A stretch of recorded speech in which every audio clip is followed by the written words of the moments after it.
Malison, the Cursed City is a fantasy survival horror RPG published by Devolver Digital, currently in development, in which you investigate a sinister city filled with hundreds of grotesque monsters, demons, and weirdos. It focuses on exploration and atmosphere. Its main influences are both classic Western RPGs like Baldur's Gate, Japanese RPGs like Final Fantasy, as well as survival horror games such as the Resident Evil and Silent Hill series. As you sneak through the city, you encounter all sorts of strange characters, many of which you can speak to, trade with, recruit to your cause, steal from, or even attack if you so choose.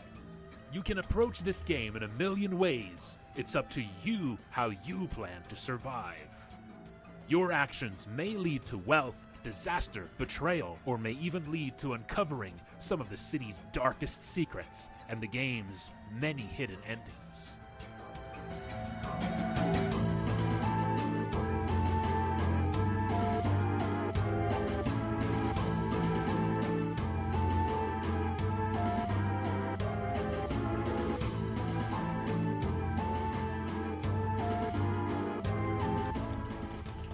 The main character is no powerful hero. You awaken in the city transformed into a weak, frail goblin and may need to rely on desperate measures for your survival. You will likely need help from other survivors you meet, and it is up to you to decide who you trust and recruit to your cause.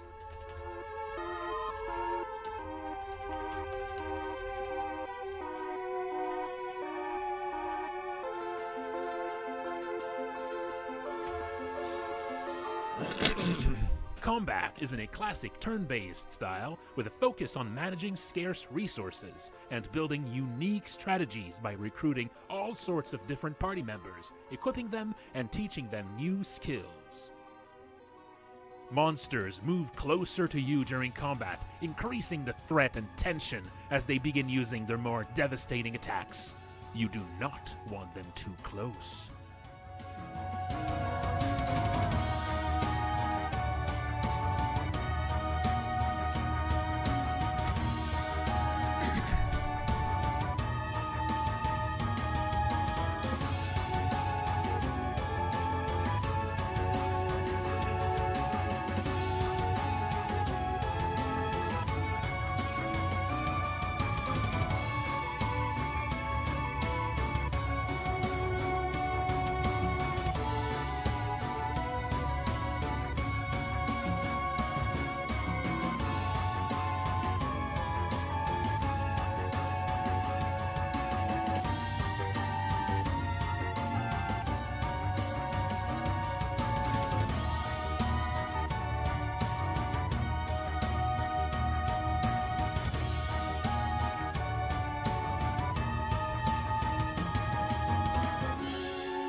I stream development work of Malison Tuesday to Friday at 7 p.m. EST on Twitch.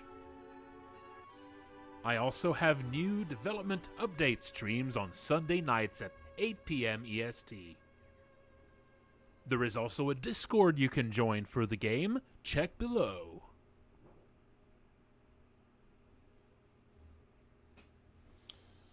All right.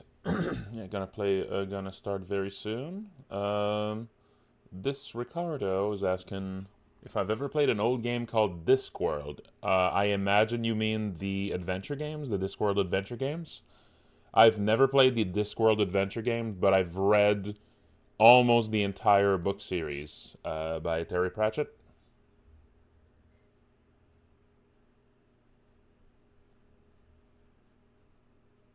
So I have the entire Discworld series in my bookcase, and I've read almost all of them. I'm up to snuff, but I kind of stopped reading them when Terry Pratchett died.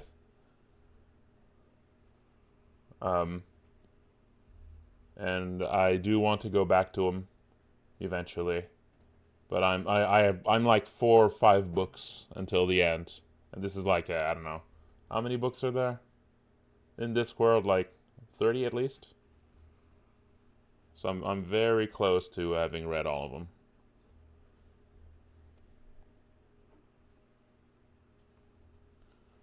But yes, Discworld is probably my favorite book series.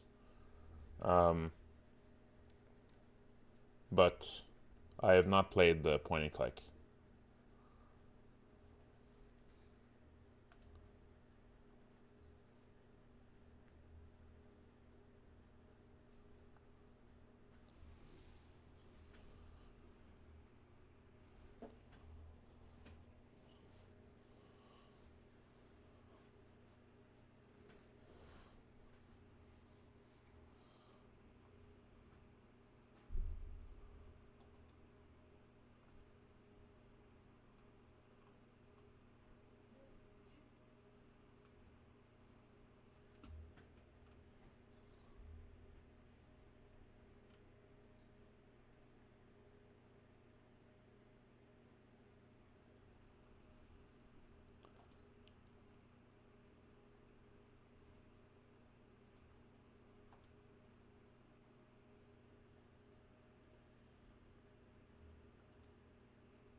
All right, all right.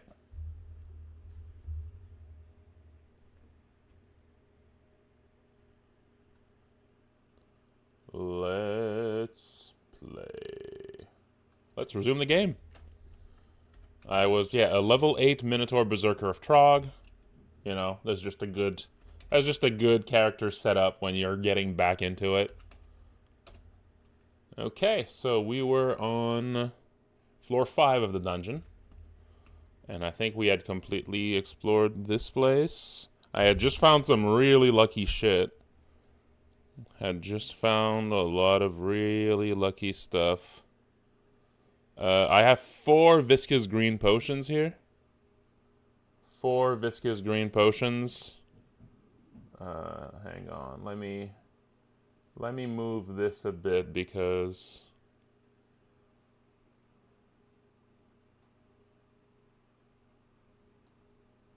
Let me like shrink my face a little. Actually, I can maybe move my face up here because that upper corner here is not really as important. There we go. There we go. That way you can see my inventory.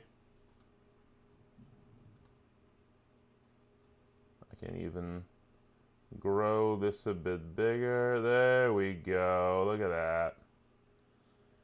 There we go. You get to see way more now. Now the chat is mostly just hiding the map, which is not really as important to follow what's going on.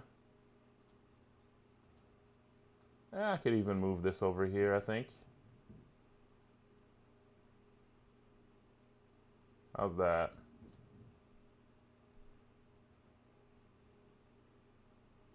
There we go.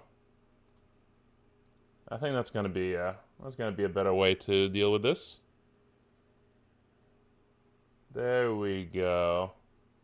Oh no, it's time to stretch. Oh no, but it's not even. Hang on.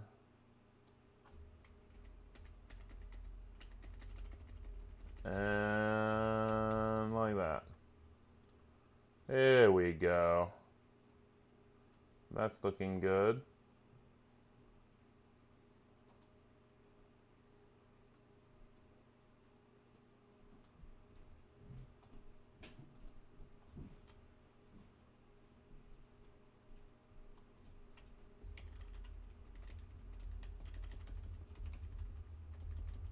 Just want to make sure you see.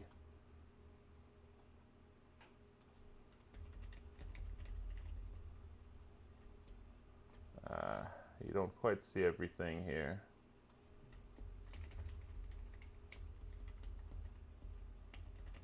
Do you see the entire message thing? I think you do. You see the whole thing that way? Alright, there we go. Now we're ready. You see a little bit of my desk bar, and that's annoying. It's the really annoying part of how this Windows version works, that you can't make your desk bar appear somewhere else. It either appears on every screen or only on one specific screen. You can't just move it to another screen. That's so stupid. Windows 10 allowed you to do that. I don't know why they changed that. Ugh, so annoying. Anyway. Alright, let's let's keep playing. So I think I had fully explored this floor, right? Yep, I'm done exploring this floor, so let's proceed to the next one. I'm in a pretty good shape right now. Let's try one of those 4 viscous green potions. It's valuable. Once you have like a good stack of one type of potion, it's a good idea to try one so you know what this is. This is probably going to be the curing potion. Yep, there you go. 3 potions of curing. So that's good to know. Just knowing which of your potions is an antidote is very valuable, even if it costs you one of them, if you have a good stack of them. Okay, where are we now? There's an ice beast. There's a Ufetubus, a white imp. Okay, we got some enemies here, but I think this isn't too dangerous of a spot.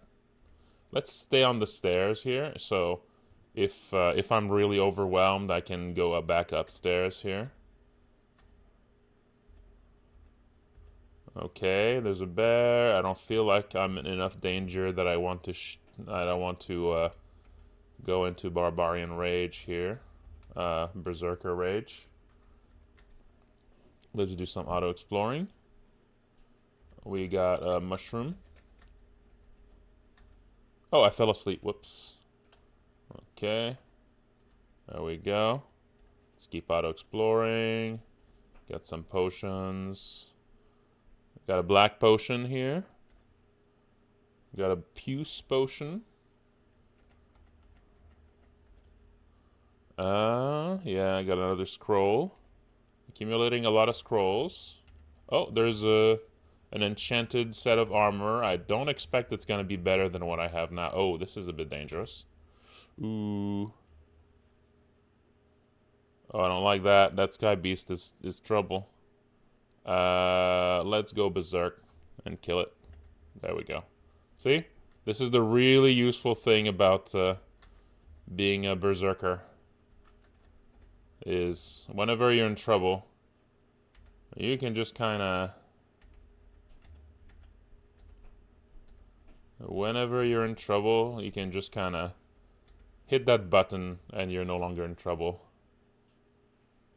Oh, there's a jelly. Oh, that's a little dangerous. Okay, So, I don't know if this kind of jelly can eat equipment. I know there's certain kinds of jellies that can, like, eat equipment, so I could be, like, risking this, this +1 scale mail of low bag here. That seems really good, actually. Holy shit. Gives you blink, poison resistance, and fire resistance, and also dex +4. That actually seems like a really good suit of armor. Ooh. Okay, I'm gonna use... should I use a healing potion just so that I can fight it more safely? How dangerous is this jelly here? A 92% chance to hit. 92% chance to hit. Has 71% chance to hit me. Okay. Threat low. Alright. Yeah, let's not risk... There we go. That was the right move. And let's take that suit of armor. This might be useful to just keep around in case I need it. Because that poison resistance can be really useful to go in certain places. Oh! Jellies don't eat gear anymore. Oh, that's good to know. Thank you.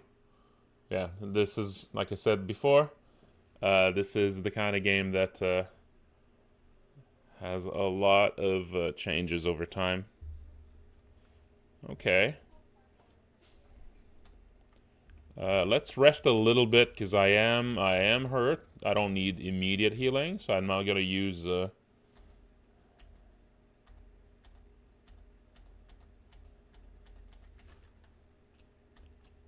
there we go. Oh, a null. All right.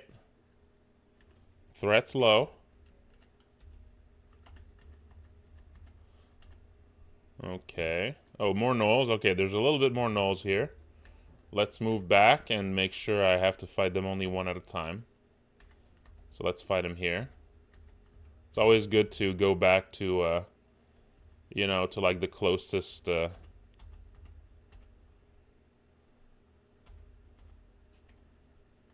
Ooh, yeah, when there's several dudes coming, it's good to retreat back to the closest choke points. So you're not surrounded. Okay. There you go. Yeah, in a choke point like this, these guys are not too dangerous. Right now I get to choose to raise dexterity, intelligence, or strength. So intelligence isn't super important for my character here, but there's one reason you kind of want to think about increasing some of your stats, even if you're not necessarily using them, is that one of the ways you can die in this game is if one of your main stats is reduced to 0. And there's some enemies that drain stats. And so when you have a stat that's like 4, that might be dangerous. Like, you might actually want to consider increasing that stat to just make you a little bit more safe against stat drain. Now, I don't know if 4 is considered to still be in that threat zone.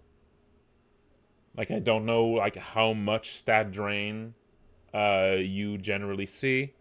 I think right now I do have gear right now. I do have a ring that boosts intelligence. So at least I have right now the possibility of equipping this if my intelligence is threatened, you know?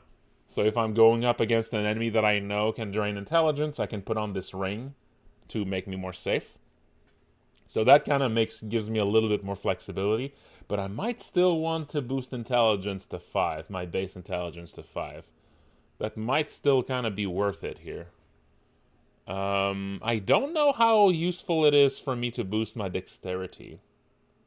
Latest version got rid of stat drain. Okay, never mind. Okay, there's no more stat drain. See, sometimes you just gotta know these things. Okay, okay. So that means I don't really have a need to boost intelligence then, right? Is there no need to boost your lower stats like this anymore then? Okay, there's no more stat drain, so I might not need to worry about this. I might just need to think about which of my stats are the most useful. So I might go for dexterity then. Or just pump that strength.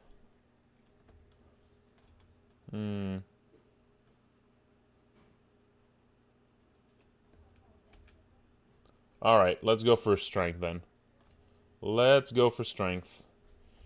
And let's keep fighting this. Okay. There's some items here, but none of them seem magical or anything. +0 spear. It's all basic. Let's keep exploring. Oh, we got some more nulls. None of these seem particularly dangerous. Do you need to be careful about spears? Spears allow you to attack you from 1 square away. So when you see someone with a spear, it's a good idea to like move back 1 step, let them try to follow you, and then move back in to attack them in close range.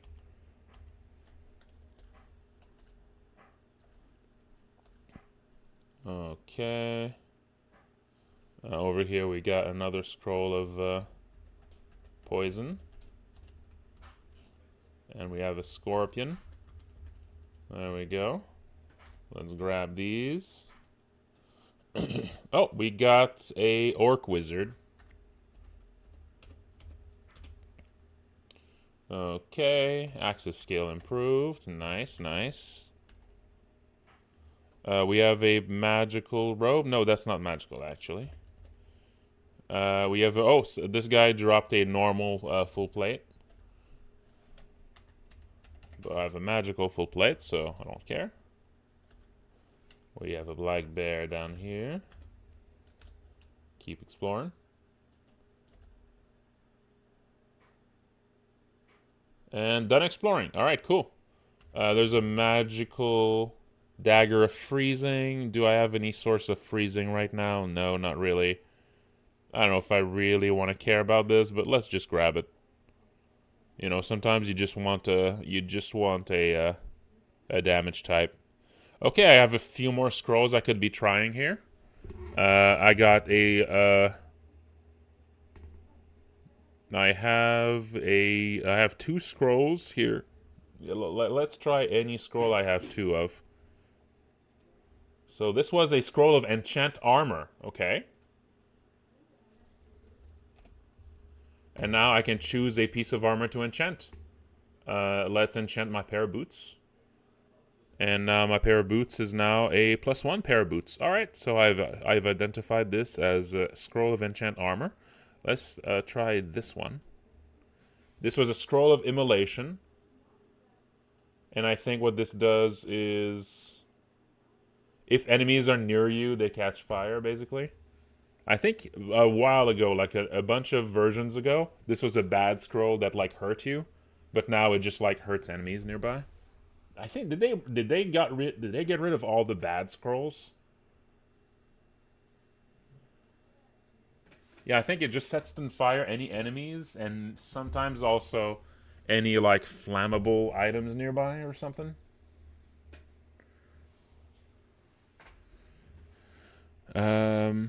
Okay, and this one? This is a scroll of identify. Nice. Okay, so now I can identify some unidentified things. Okay, I found identification scrolls. Okay, let's identify this one potion here. This is a potion of ambrosia. I think that's healing, but it also confuses you, right? Yeah, okay, gives you regeneration of health and magic, but also befuddles you. So you're confused, but while you're confused, you're regenerating. So this is like a dangerous alternative to healing potions.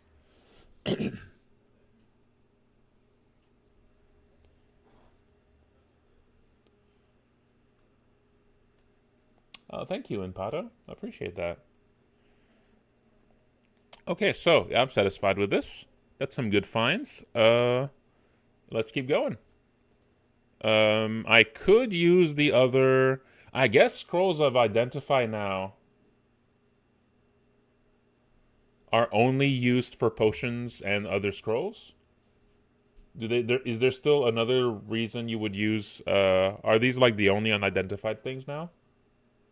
Okay, so I don't need to really keep those. I mean, I could wait to have a stack of an item to know that this is like a good one to identify, but let's identify something else. Let's identify. I guess I have my healing potions, so it's like right now potions I feel are a bit less. It's like you like the number one potion type you want to identify ASAP is your healing potion, because that's your emergency button. You want to be able to press whenever, right? I'm still kind of looking for some other specific scrolls though. So let's identify a scroll. Let's go for this one here. This was a scroll of enchant weapon. Okay, nice. I can use this to enchant a weapon. Okay, neat. I have an unenchanted weapon right now, so I could enchant my war axe.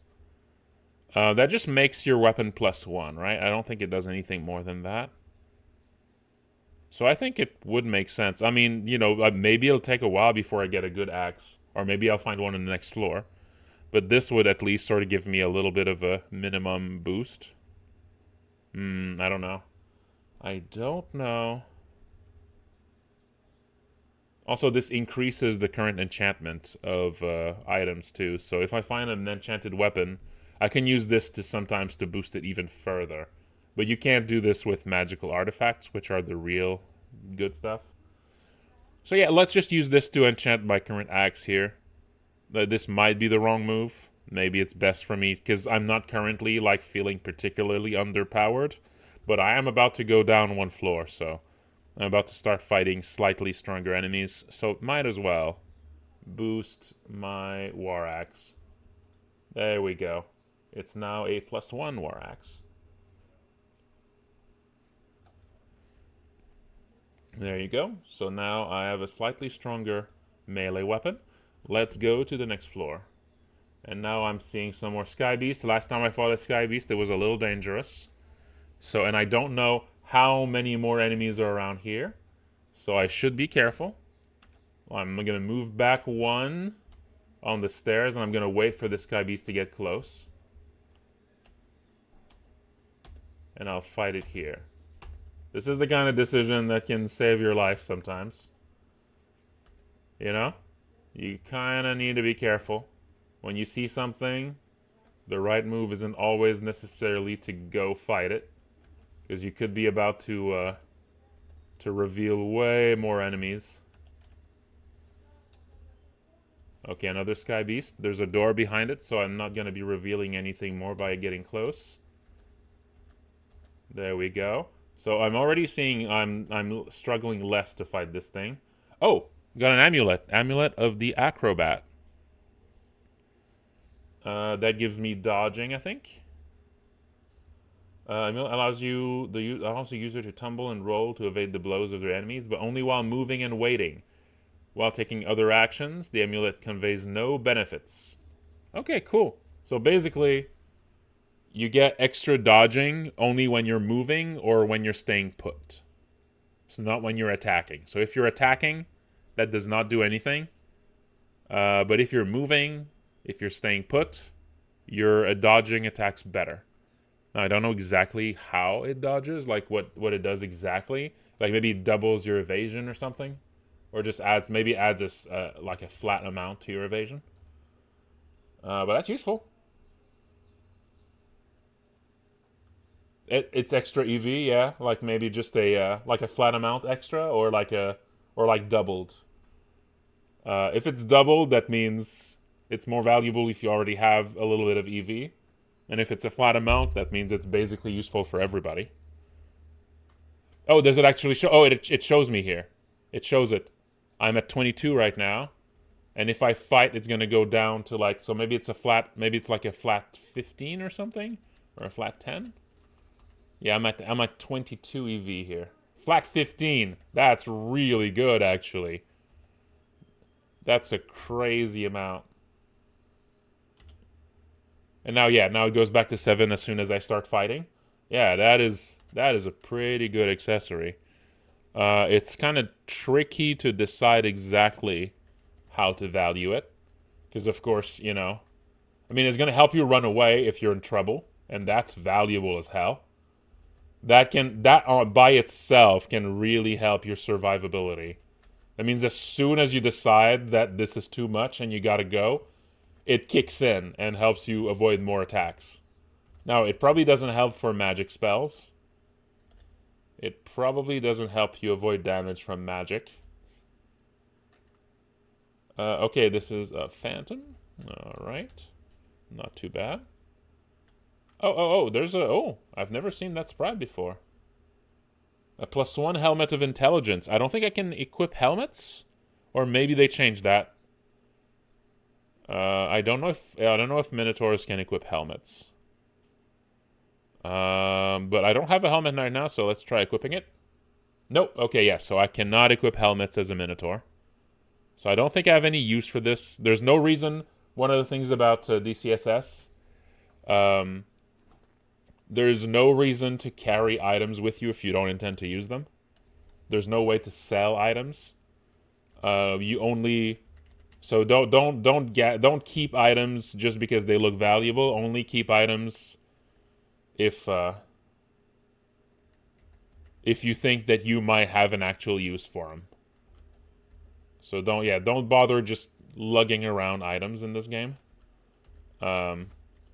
Yeah, only carry items you know you'll have a use for. Okay. Not too bad. Okay, we got some items here. Poison darts. We have a vampiric short sword. I don't think Trog frowns on using that. Generally, I think all weapons are cool for Trog. I'm not really specializing in swords. I forget if axes have a cross training with swords though. Let's see. Yeah, they kind of have like a... I mean, let's see. I forget what the cross training is for axes. Okay, no, yeah, axes do not cross train with swords. So right now my skill with long blades is 0 and short blades is 0. So it's way easier for me to switch from axes to maces and polearms. So yeah, there's a few weapons that are considered like related weapons. And if you use one and your skill goes with one, it also grows a little bit with a few others. And this is the case for axes and maces, and also polearms. And also long blades and short blades also are tied like that. So that means that if I find, like, even though I'm focusing on axes, if I find magical, maces and flails, then I can kind of dip into them too. But here, since short swords and daggers are not considered to be part of that, then it is kind of a waste for me to carry those. I feel like it's still kind of worth... like, sometimes you just want that damage type for some reason. But it is a very limited use right now, so... If I find a mace that has these magical elements, I'll definitely switch to that instead. Over here we have a whip of electrocution. I forget what genre... I don't know if whips are considered like maces, but that might be more useful. Let me see. What type of weapon is a whip considered to be? Yeah, that is maces and flails. Okay, so that whip of electrocution would already be much more useful. Yeah, so I definitely want to keep that around because I do get some skill in fighting that and using that. Okay, let's keep exploring. A Bombardier Beetle. I think these guys do some do some ranged attacks. So let's wait for it to come here. There we go. Dead. Oh, I've now acquired the third skill from Trog. So I have Berserk, I have Trog's Hand, and I have Brothers in Arms, but that has a failure rate. So Brothers in Arms just summons a bunch of allies that are going to fight with me. Trog's Hand gives me life regen, I think. Yeah, it gives life regen. And Berserk just makes you a tank. Just turns you into a super tank. And you can extend Berserk by killing things. So generally the idea is... generally the idea is if you're fighting something, like the mild panic button is Berserk. If you're fighting something more dangerous, you might want to go for Trog's Hand first and then Berserk. And if something looks really, really bad, then you might go for Brothers in Arms first, then Trog's Hand, then Berserk. Right? Because the thing is that Berserk is like the cheapest one of these, but while you're Berserk, you can't use other skills. So Berserk kind of blocks you from using the others. So there's like a little bit of a risk to clicking Berserk first. Because if you underestimate the threat of what's in front of you, and you go for Berserk, you might think, oh shit, no, I should have gone the others. I should have used the others too. Oh no. And now you might be just stuck in Berserk. And Berserk also prevents you from using potions. So Berserk in a way is kind of dangerous. Trog's Hand gives you regen though, so that kind of compensates for being unable to use potions. So yeah, this is sort of like the tricky part of being the Berserker. You need to choose carefully. Blade Talisman. So yeah, talismans are a new thing that I'm not familiar with. And this one, yeah.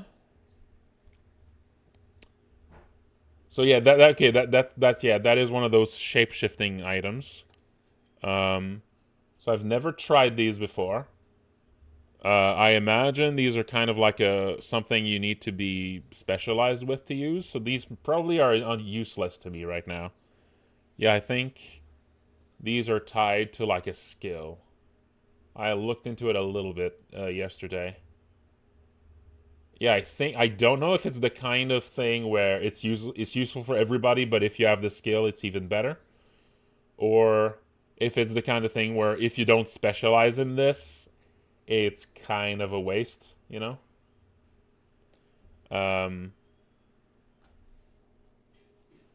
Yeah. I think it might be this kind of thing where you kind of want to specialize in these, or maybe like cross-train. Yeah. So if you don't have the skill, these might be useless. There might be a few that are useful even if you don't have the skill. That might be a thing sometimes where like, you know, maybe it's going to scale really poorly if you don't have the skill, but like sometimes there might be like maybe it comes with a specific immunity and you get the immunity no matter what your skill is, and sometimes that might be like exactly what you need. Okay, so let's keep exploring. Oh, I do have some extra. Okay, before I keep going here, let's just go back and use a scroll of identification here. So I have 2 scrolls labeled Saolo Quickum. Let's see. This was 2 scrolls of amnesia. Scrolls of amnesia make you forget spells, so I don't think they're any use to me. Yeah, so I'm not using, as a berserker, I don't use spells, so these are completely useless to me, I think. I don't think there's any use of these at all if you're not a spellcaster. So I'll just drop them. Alright, let's keep exploring. Fuming Peak Potion. Okay, we got a Sky Lad.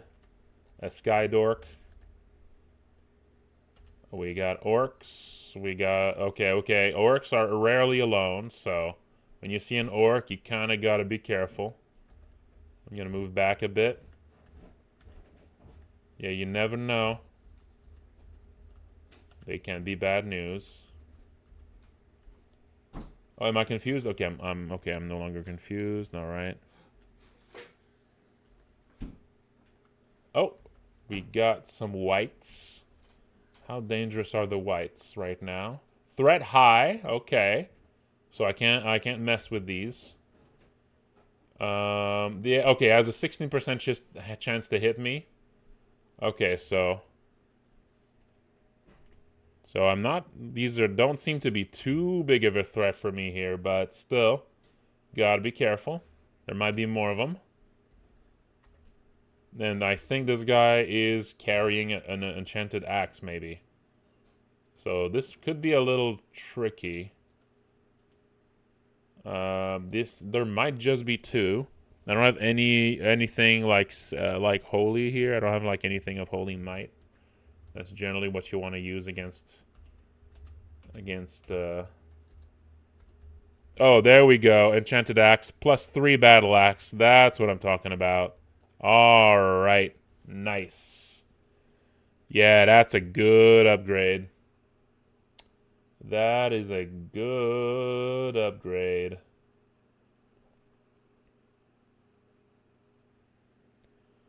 Yep. Awesome. All right. Now let's look at that armor actually. Oh no, there's still more dudes, and this guy's got a special flail. Ooh, what is this flail? Plus 2 dire flail of draining. Ooh. That seems pretty good. Again, I am using axes mainly, but there is cross-training. So that does allow you to dip into something else a little bit.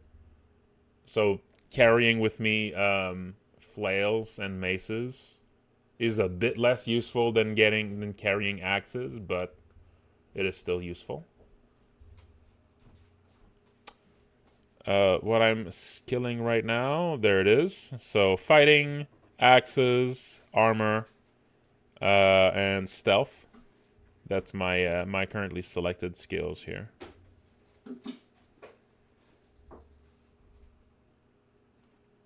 I haven't clicked anything here. I just let the auto skill stuff do its thing.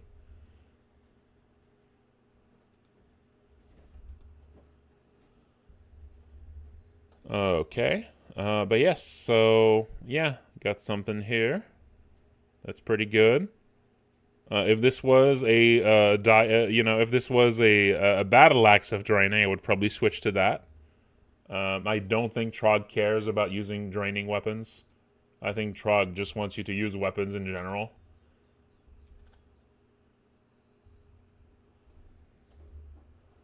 Okay, there's an orc.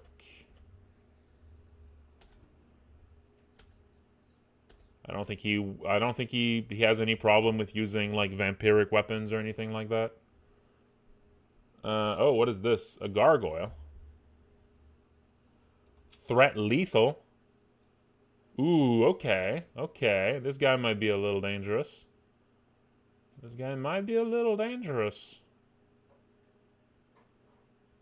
Okay. We're about even on chances to hit. So maybe this might be a berserk situation here. Let's go berserk. Berserk usually makes a big difference. Oh, and also that leveled up my fighting and armor. Good. Okay. That wasn't too bad. Oh, another... Oh, never mind. I guess I can just destroy these guys. And what I just got here, a ring of flight. Ooh, that's useful. A ring of flight. That is useful as hell. I don't know if this is necessarily something that I care about equipping, just leaving equipped, or if it's just the kind of thing I want to put on when I need it. Like if there's a pool of water somewhere. Oh, These guys do a lot of damage to me. This guy just took a nice chunk of my health in a single hit. I need to be careful about him. Let's rest in this hole here. There seems to be a special vault that just has... yeah, this seems to be like a special vault that just has gargoyles in all of the doors, or in many of the doors. That's a fun little gimmick location. But yeah, let's heal up before opening each of these. Okay, Morning Star and an Orb of Guile. I don't think I've seen orbs before. But yeah, that's obviously like a spellcaster item. I don't think I have a need for it.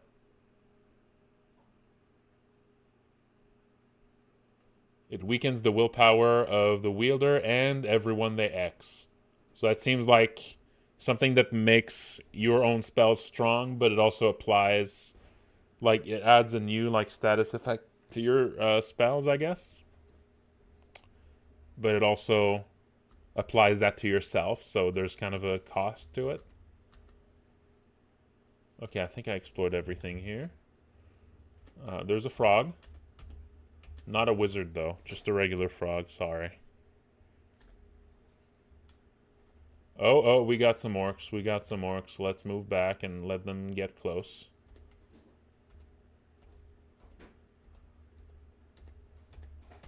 Okay, orcs are not a big problem for me right now. Okay, let's keep going. There's a hatch.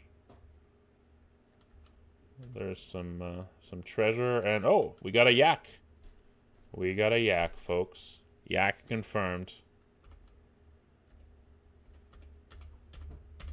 Yak confirmed. Okay, the yaks are not a big problem for me right now. That's good. We got... Oh, okay, we got a bunch of dudes over here. And who's this? Kobold Brigand. Okay. Why are you purple, dude? Why are you purple? I don't like this guy's purple. Is it like a unique? Oh, is that why he's purple? It's because he's got darts? Okay, maybe I want to be careful about this then. Maybe this here is going to help me. This position might help me.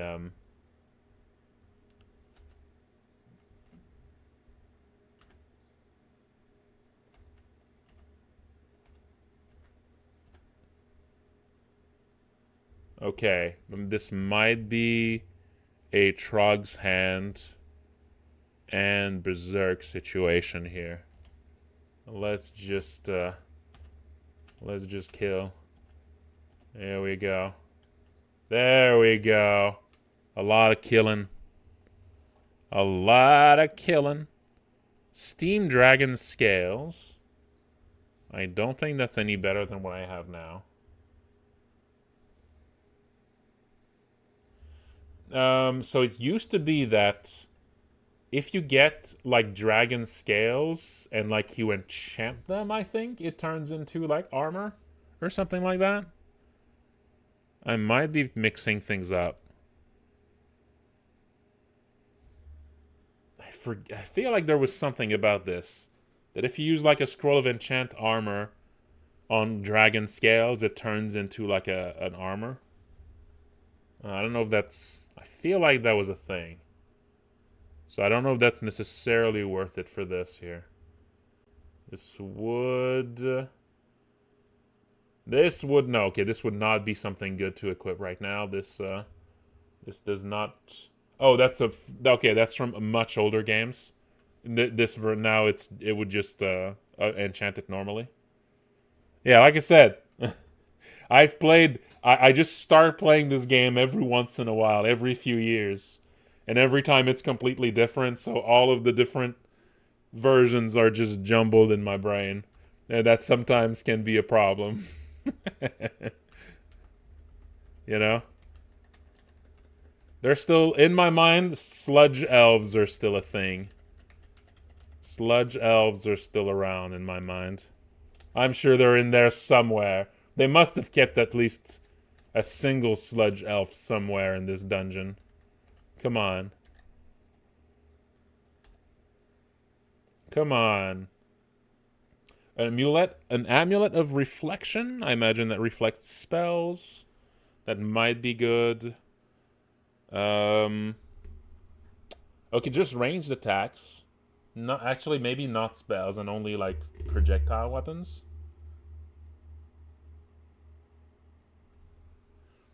Oh, in February, nice. Okay, cool.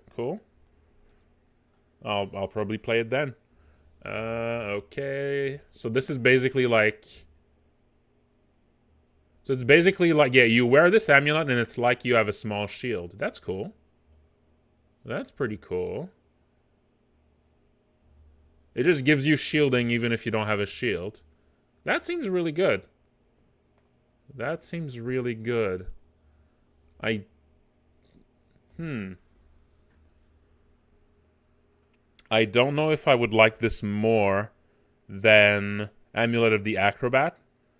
I feel like changing amulets in combat might be kind of fast, but you probably can't do it if you're berserked. But like Amulet of Reflection is probably helpful. Amulet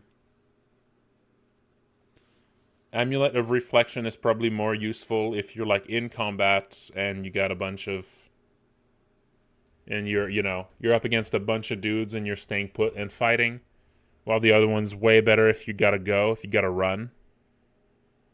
So maybe I should keep the Amulet of the Acrobat on at all times. But if I'm up against a huge group, maybe I should switch to Reflection.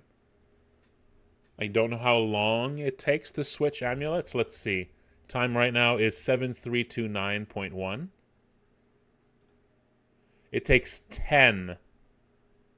It takes... Okay, here I think the number here tells you how long the previous action took. So it takes 10 to change. 10 is probably pretty bad in the middle of combat, right? So changing gear in the middle of battle is not free. Okay. So I should just kind of think ahead for the next fight, basically, on which item I should use. Well, I'll think about it. There's a lot of fights where you gotta move. There's a lot of fights where you gotta keep moving. So I feel like Acrobat is gonna be more useful in general. Okay, done exploring on this floor. So let's go to the next floors down. Okay. So what do I got here? I think I can get rid of the dragon scales. I don't think that looks like something I'll have a use for. It doesn't have any unique resistances or anything that I might like really need in some specific fight. The scale mail of low bag though. That's the thing here. So when I compare it to my +2 plate armor, that gives me cold resist and reduces stealth. This does not reduce stealth. It increases dex, gives me blink, and poison resist. This seems like a much better enchantment overall.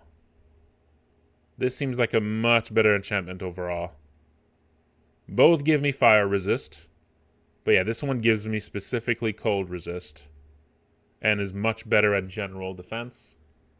Let's see, what's the difference between the two here? This is 10 armor rating. And this one is 6 armor rating. Yeah, I definitely want to keep poison resist around. So either way, I would keep both just around. But I'm just kind of thinking about which one I should leave equipped. And I think for leaving equipped, I'll just go for the better defense, the better armor. But I'll definitely want to keep it around for when I go into a branch. Yeah. Hey, Juneflower. Yep, I'm back. I'm back on my bullshit. Okay, let's identify something before I go down. So I have 2 potions here. Let's identify that stack. Oh, 2 potions of lignification. So lignification turns you into a tree, if I remember. And the tree is basically you can't move, but you have very high health and natural armor and a bunch of resistances. But you have to stay put and just take it. So basically that's like a panic button if you think you can stay put. If you think you can survive staying put. If you think you just gotta stay in place and tank it. So it's kind of a dangerous... I'm sure there's some circumstances where this potion can save your life, but that's pretty tough.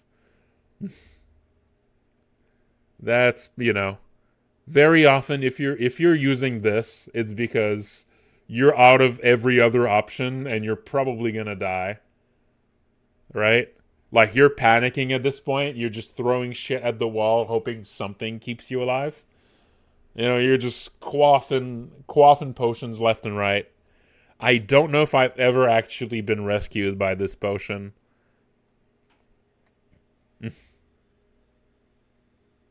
It does give you torment immunity. Yeah. I see. Yes, that is a big deal. Torment basically is demi, for people who don't know. Torment is a skill that just halves your remaining life. It's really fucking scary when you start seeing it. And stuff that gives you immunity to torment is very useful. So anything that gives you torment immunity is a big deal. Because torment, like as soon as you start seeing torment show up, that's kind of like a big difficulty wall, I guess. Because now you're safe. You feel a lot less safe when torment is around. And there's also torment is basically just line of sight, right? So if something can do torment, as long as it can see you, it can basically just half your health repeatedly as long as you're within eyesight. So you really want to break line of sight with it, and you're suddenly really afraid of this fight. And if there's a bunch of enemies in front of it, then you can't attack it directly. So things get really complicated and dangerous. You kind of need to learn to deal with torment. It's one of the main things, one of the big threats. So anything that can give you protection from torment is a big deal. So that can be useful if you're fighting a huge group of enemies and one of them in the back can do torment, then you might use lignification to just root you to the ground and just kill everything that comes to you. And meanwhile, you're protected from torment. Now, if you're Berserker, there might be something complicated here. I don't know if you can Berserk while you're a tree. You won't be able to use the potion if you're already Berserked, but you might be able to drink the potion, turn into a tree, and then go Berserk to turn into a Berserk tree. I don't know if you can do that. Depending on whether you can or not, this might be less useful for barbarians, for berserkers. Unfortunately, Trog's Hand does not give you torment immunity. That would probably make berserkers way too damn strong. Okay, proceeding down, we are now at Dungeon 9. And let's keep going. We have a magic axe here. What is? Oh, venom. A axe of venom. Sure. All right, let's keep it. And also over here we have a wyvern. How dangerous is a wyvern right now? Threat is high. Okay, that's not... Yeah. Okay. I'm not feeling in particular danger here, but there's a lot of dudes here. So I feel like maybe I want to just stay on the stairs just in case. And another magic axe. +4 war axe. Ooh, That might actually be better than my +3 battle axe. I don't know. Let's see. Over here.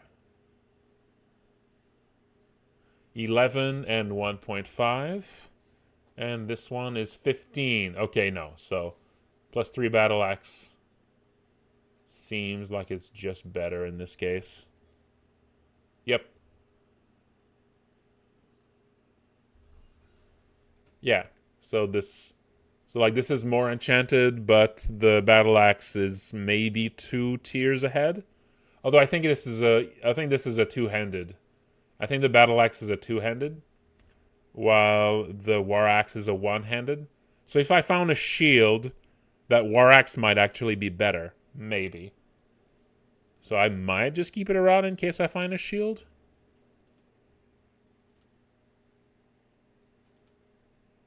Like, that might be worth holding on to in case I find a shield, but...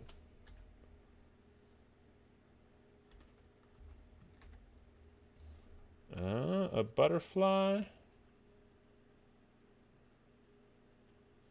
Okay, I think that's just like a... Yeah, this is just like a... No, it's time to stretch.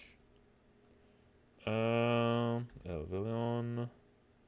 Okay, we got... Okay, I think this is the Orcish Mines over here. Yeah, this is the entrance to the Orc Mines. Orc Mines are pretty good. Oh, the Orc Mines got Orc Priests, and Orc Priests can... they can be pretty dangerous, because they can smite you. Orc Priests, I think, are basically the biggest threat of all of the Orcs. Yeah, I think the Orc Priests are generally seen as, like, the biggest threat.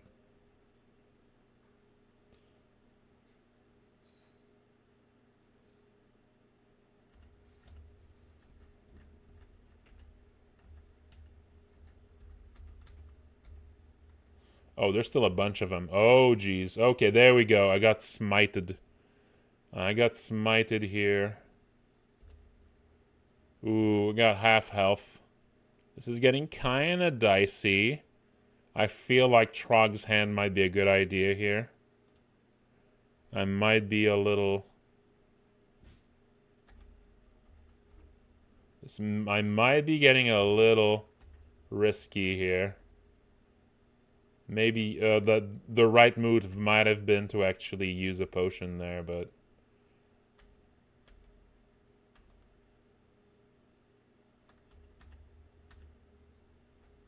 I guess I had the feeling that this fight was mostly over, so... Yeah. There's still a few orcs, but none of the priests.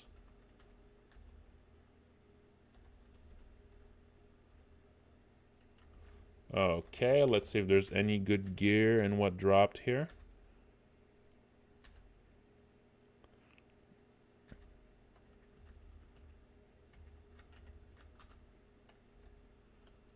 You think the war axe is safer because I probably swing it more? I probably swing it more often than the battle axe at my current skill level. Minimum attack delay is reached at skill level 20. So right now my skill is 14.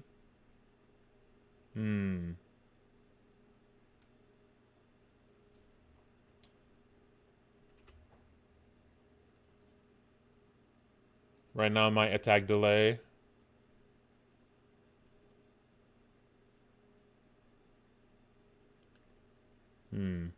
So you think it might actually be a good idea for me to switch to the war axe?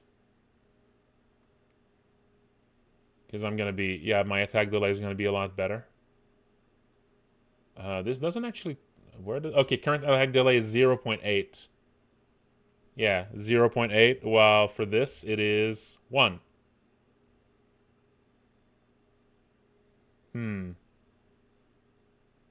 I think 1 is like sort of the one you're targeting, right? The most.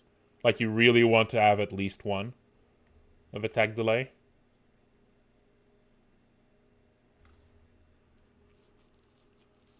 Yeah. It's like as soon as it's above 1, that's when you should consider taking something else, right? But since it's 1 here, then the 0.2 like is good, but it's not like a huge deal, right?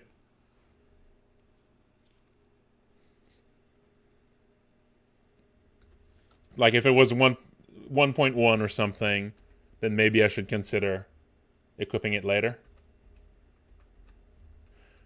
Okay, so this is a branch. This is a branch of the dungeon. This is like the first main branch I see other than the ecumenical temple. And branches are generally much more dangerous than the main dungeon path. And some of the branches are optional. Some of the branches, I mean, all the branches are technically optional. But you need to explore a number of branches in minimum to be able to reach the end of the game. Because the branches often hold these special items called the runes, and each of the runes, like you need to at least have 3 runes to be able to open the final level. So there's a lot of different branches. There's I think 15 runes total. There might be more now. There's 15 runes normal. You need at least 3 to be able to get to the end. But it's generally best to kind of stick to the main dungeon a little bit and then go back up to the different branches. Because, yeah, the branches are generally much more dangerous than the main dungeon. I think the general rule is like you want to go at least up to dungeon 10 before you start exploring any of the side paths, any of the side branches. And also, depending on your specific build and the items you found, some branches might be a little easier to explore first. I think generally the lair of beasts is the first. I think there's generally the lair of beasts is like the first branch you should go into. Because although it is dangerous, like it's not quite as as steep of a jump in difficulty as the mines. Unless you're an orc, I think. Because and there's a bunch of things like that. And like depending on like your exact resistances and stuff, some of the branches are not quite as dangerous. I forget if the orc mines or the lair are considered more dangerous. Or if it's about even, they're just different kinds of danger. A ring of fire. Oh, that's good. Okay. So I got a ring of fire. Wait, no. Okay. So that gives you vulnerability to cold, but gives you fire resist. That's just a good thing to have around, but just a ring of fire resist is probably better, especially if you're not a wizard. Okay, I got a little poisoned here.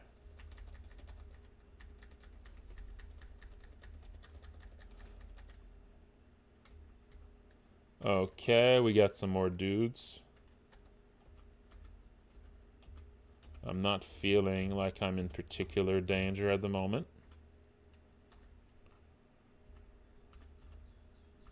Alrighty, got him. Maybe I should put on some dungeon synth as I play this. Oh, okay, we got ourselves a 2-headed ogre. That's pretty nasty.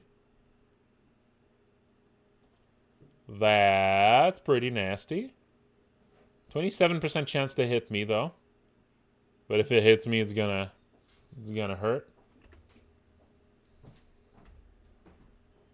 I think these guys throw boulders, right? Oh boy. Yep, that hurt. I forget if they throw.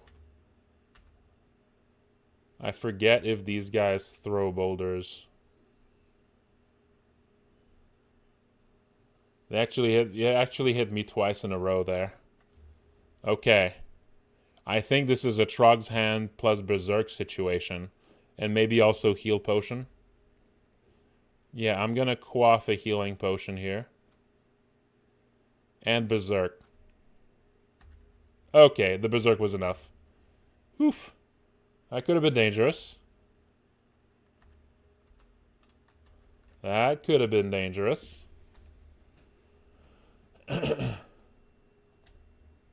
Yeah, I could put on the Kingsfield 4 OST, sure. Okay, we got an orc priest coming.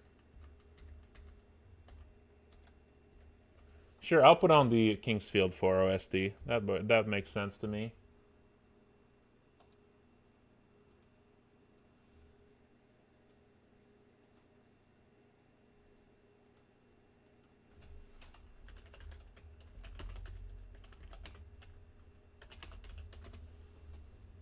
Yeah, let's put on the Kingsfield 4 OST.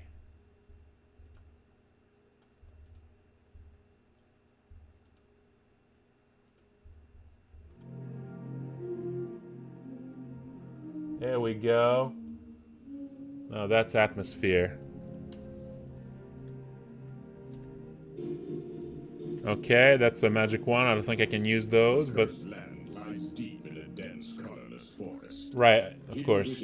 All right, can't have that. Can't have that.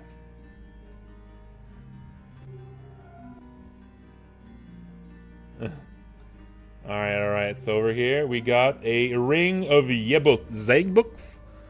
Okay, what does that do? Resist poison, resist cold, and resist corrosion. That's really good, actually. Ooh, that's a keeper. Now that's a keeper. You can use wands with Trog? Ooh, that's good to know. Thank you. That's good to know. I had no idea. Okay. That is ice shards, and it bypasses half the victim's resistance to cold. That's pretty good. Alright, I'll keep it around then. Trog allows you to use magic wands. That is good to know. Oh, we got an ad break. Alright, let's do a little stretch, folks. Let's do a little stretch.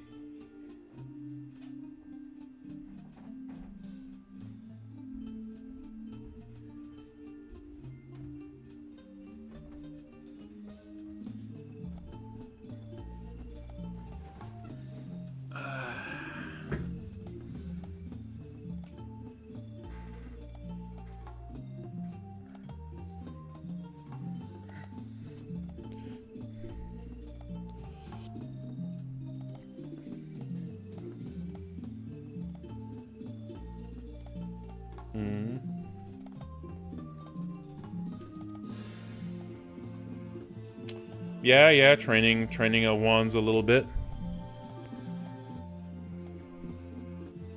Evocations. Sure, I can train that.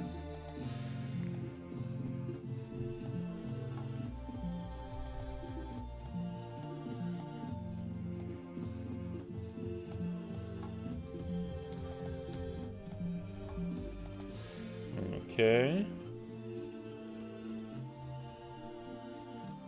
Yeah, I'm very happy to have this ring. That's a very good ring. I'm going to remove my intelligence ring and equip that ring of Zegbuk instead. Yeah, resist poison, resist corrosion. That is good stuff.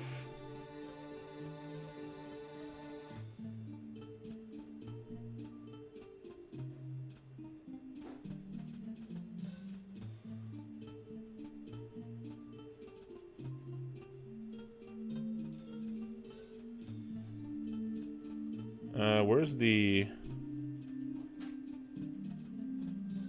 what's the button for status? To, like, see my current, like, resistances and everything. There isn't, like, a button for it here. Oh, here. There we go, character overview. So I got 2 resist cold, 1 resist fire, 1 resist poison, and resist corrosion. That's really good.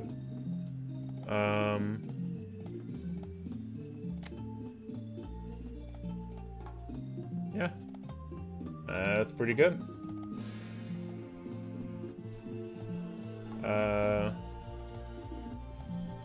Yeah, that puts me in a really good position to, like, go in the In the sewers, even. Yeah, resist poison and resist corrosion are very important for some places. Alright, let's keep exploring. And got some stuff. Alright, done exploring. So I think, yeah, I'm definitely gonna be checking the lair first. I'm in a good position for that.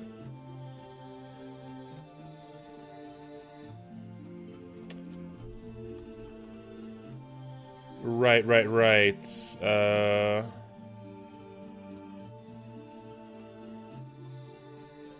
Okay.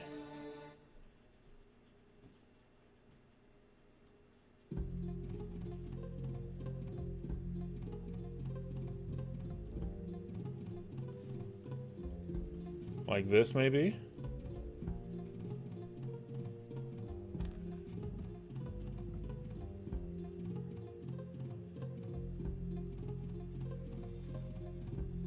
And set a skilled target.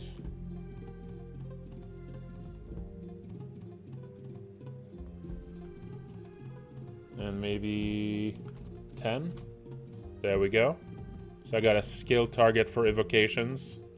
It's gonna train evocations until I reach... Yeah, it's gonna train evocations until I reach level 10. Alright.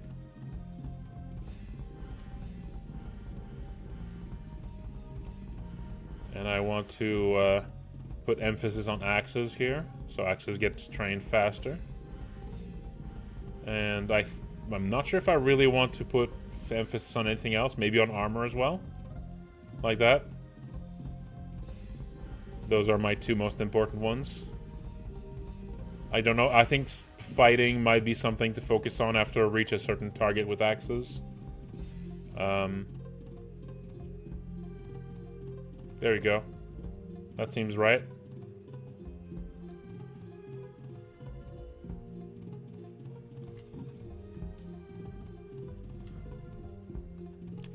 Yeah, I haven't really... I mean, like I said, it's been a while. It's been a while, and things have changed a lot, so I'm a lot less familiar with the game now than I used to be. Alright. Okay, we got a bunch of dudes. You know, I might want to find... Yeah, I might want to find another entrance here. This one's a little hot. Yeah, these stairs down are a little hot. Maybe I want to find another way down instead.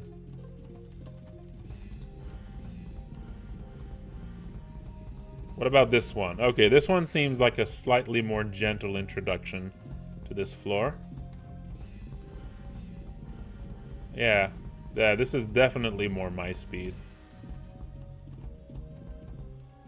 Not with what I have now, but if I was, I think if I was an Ant-Man, I could dig down. I think.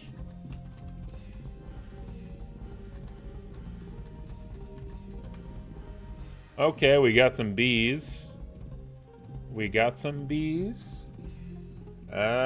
Threat low, okay. That seems... I mean, I have poison resist here, so I think... should be pretty okay. Let's still prevent them from overwhelming me too much by finding some corridors. Okay. Some more auto explo. Kobold Brigand.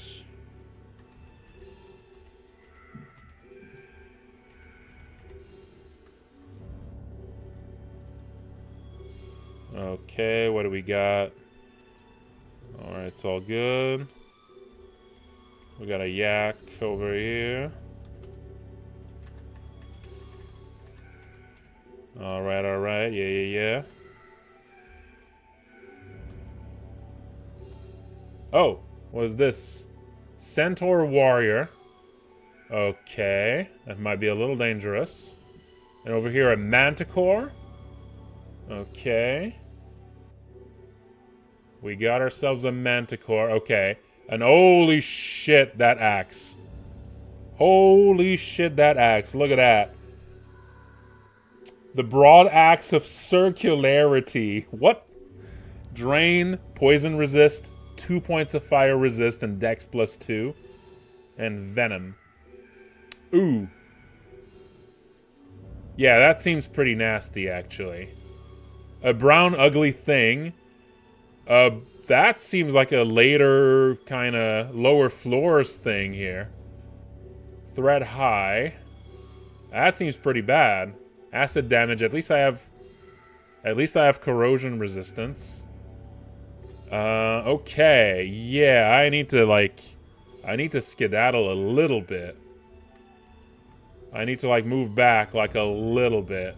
What is this? Milial? The hell is that? Okay. A nymphal hybrid. A winged torso of a human atop a stinging abdomen of a bee. Oh, adorable. Okay. I've never heard of this before. Is that from some mythology, or is it something they made up? No idea. Okay, maybe I'll stay here.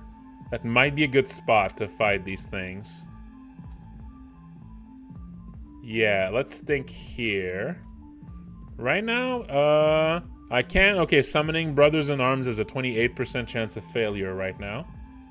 Okay. This might be a situation where I might consider that.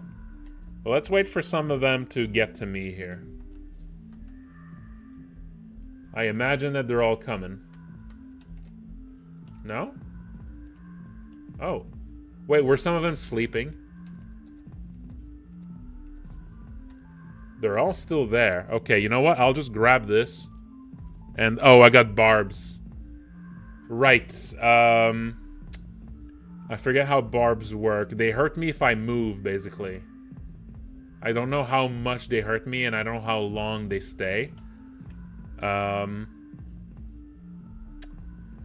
Now, I'm in a situation where, I kind of want to move at least once so that so I'm not in range of getting arrows while fighting the manticore. But I don't know how much the barbs hurt. Moving once might not actually hurt that much.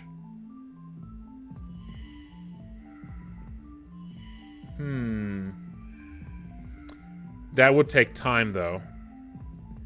I kind of want to move once first, I think.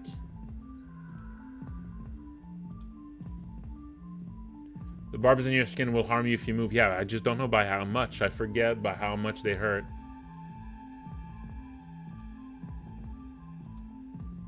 Oh, I need to, confirm. Okay, it's not by that much. Okay, that could be worse.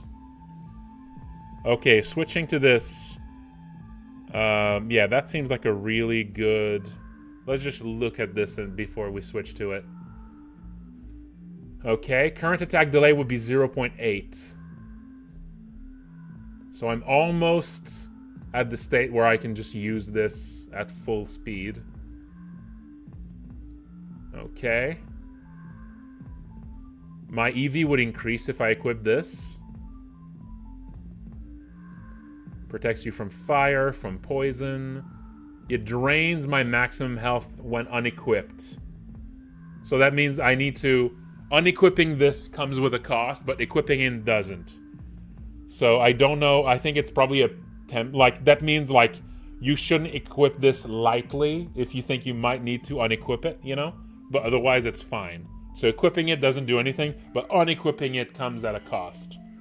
So that makes it less flexible as a weapon. But if you know it's going to be an upgrade, you can equip it. So, okay, so that's important to know, the drain. Yeah, this seems like it's a...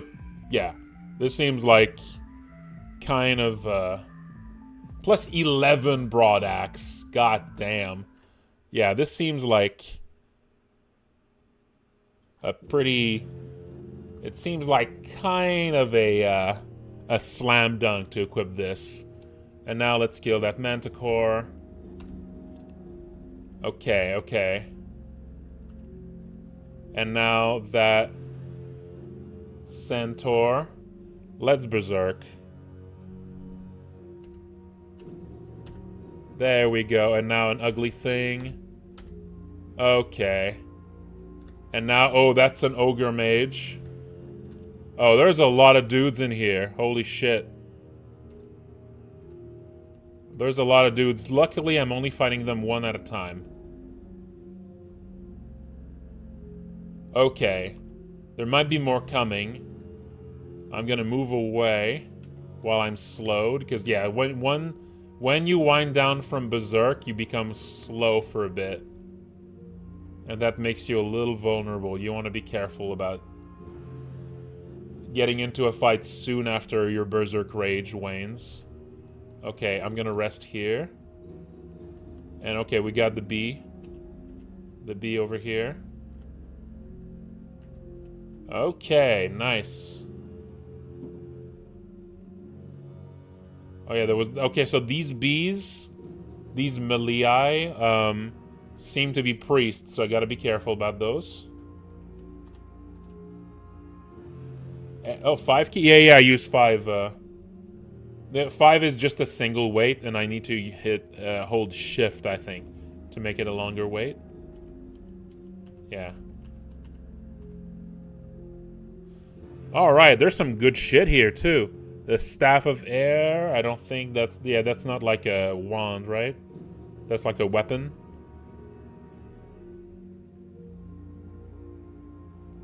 And I don't think I have any skill with this, no. The Shortbow of Freezing, I don't think I have any skill with this. Okay, this is a pretty dangerous spot, but I got some nice upgrades from being here. Okay, we're fighting this this guy here, this Orc Knight. And this guy dropped Chainmail of Fire Resist. At this point, I have a lot of stuff that give me fire resist, so I don't think I have any need of getting this. Oh, hello, fire dragon. Oh, that might be bad.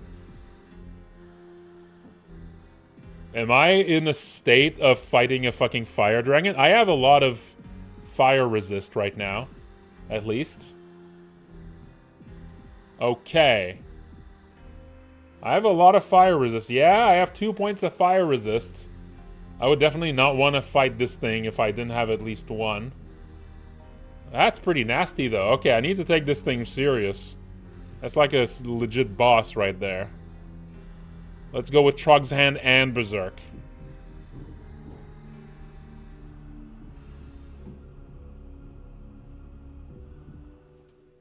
There you go. Both Trog Hand and Berserk, and then... Let's go melee. No problem. No fucking problem. Alright, that vault is serious. Yeah, but I also have this, I think. I'm pretty sure. Oh, I have 3 fire resist. Okay, yeah, never mind. That dragon was fucked. Yeah, 3 fire resist is pretty good. 2 cold resist, poison and corrosion. That's some good stuff. I mean, I really want some negative resist because that protects you from torment, I think, right? And some magic resistance would be really nice. Is that Will? Is Will the magic resist?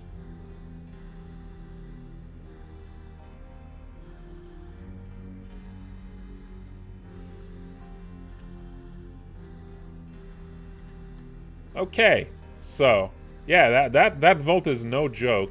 Holy shit. That vault is no joke. But it's got some good rewards in it. I imagine there's more to it than what I've seen now. Let's explore the rest of this dungeon floor before exploring the rest of this vault if there's more.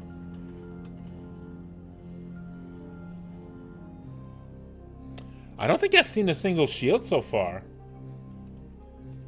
I've been on the lookout for a shield, and I don't think I've seen a single one. I might have missed one, maybe, but... I've been on the lookout for a shield. A Mace of Protection? Okay, I don't think I really need that at this point if it's +0. If it was something closer to what I, you know. I think a +0 Mace of Protection is not gonna do it for now. Shadowy Author of Dementhos and an Orc Priest. There might be more Orc Priests here. Yeah, this is the mass of Orcs that I saw early on. Let's just wait to see if more come in. Yeah, I'll do a search after I'm done with this floor, maybe.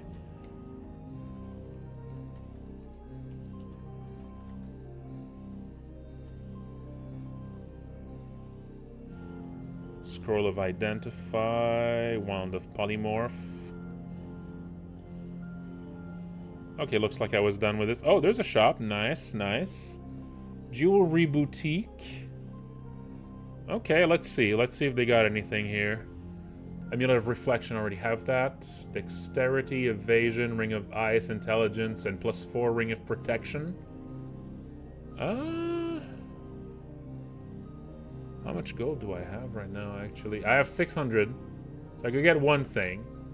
To me, the only thing here that I'm considering is the Ring of Protection. But I don't think... I think I'm just going to hold on to my magic for now. I'm going to hold on to my gold for now.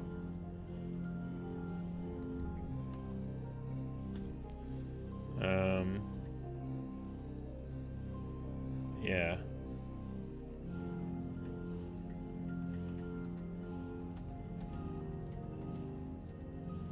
Okay.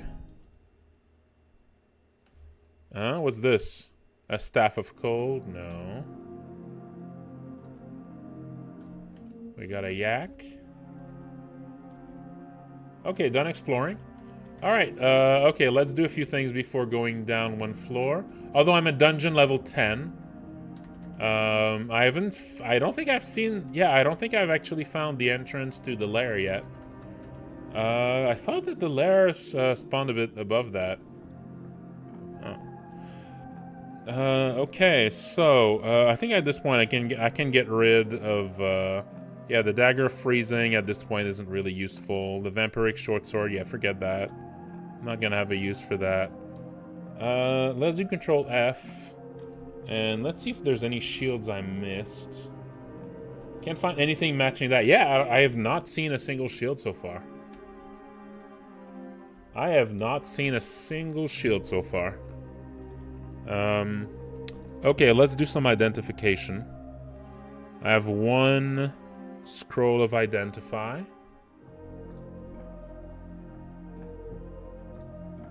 Let's identify... oh, I have 3 scrolls here. That's probably... I feel like that's probably going to be random uselessness, if that still exists. No, 3 scrolls of teleportation. Oh, those are good. Oh, that's a good one. You really want to have your scroll of teleportation. That is a great, like, panic scroll. That can absolutely save your life. That is like a panic button. If you're in trouble, it's not going to save you if you're about to die now, because there's a little delay before it kicks in. I think it's like 5 turns or something. But man, if you're really in trouble, if you're really fucked, if you really need to get out right now, like, that is a good scroll to use. So yeah, knowing which are your scrolls of teleportation is super useful. I would say that might be one of the most important scrolls to find. I feel like that might be like scroll number 1 you want to find, right? I might be wrong. At least it's not far from the scroll number 1. Oh, we got a cloak. I didn't even have a cloak before. That's good. Oh, that's a lot of centaurs. That is a lot of centaurs. Oh boy, that is a lot of centaurs. Let's go. Troghand, Berserk. This is where the amulet of reflection would have been very good.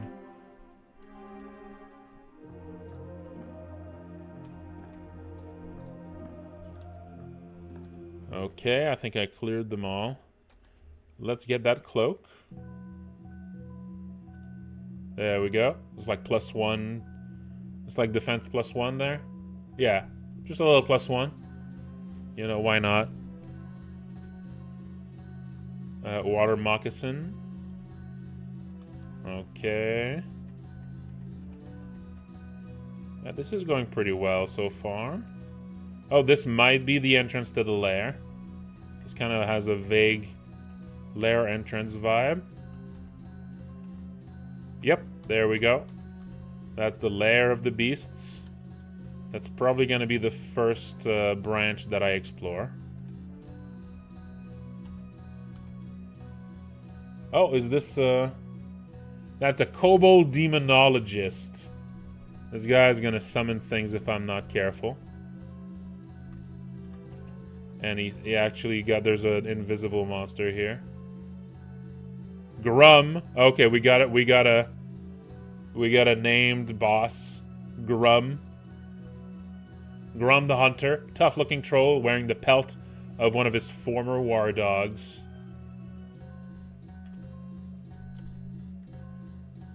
That's fucking Grum.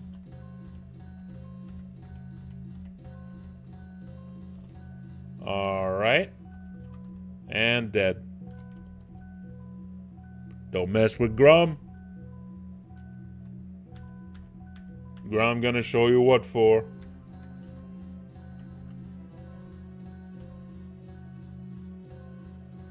Yeah, thanks for dropping by. Okay. We got ourselves some treasure. Oh! 3+3 and Axe of Twilight. Anti-magic. 2. Oh, that's good. That is some good stuff. Anti-magic. Okay.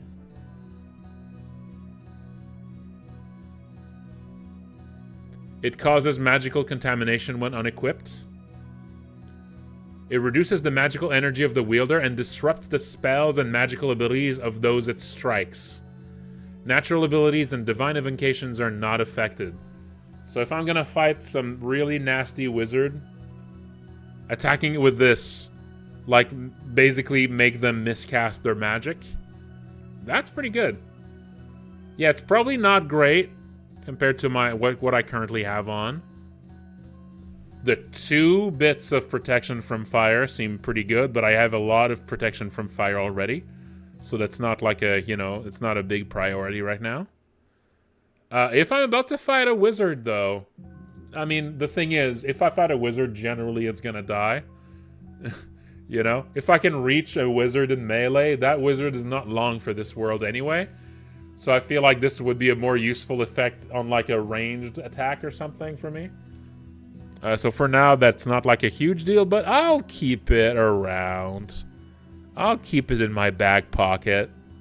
So, I do have a Ring of Protection from Fire here, which is better than the Ring of Fire.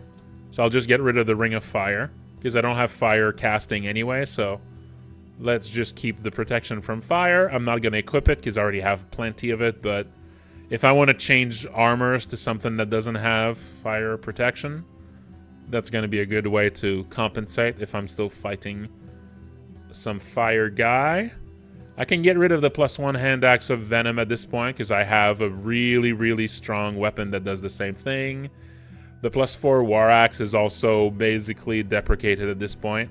Let's get rid of that. +3 battle axe, I guess, is basically deprecated now, but I'll keep it around for now.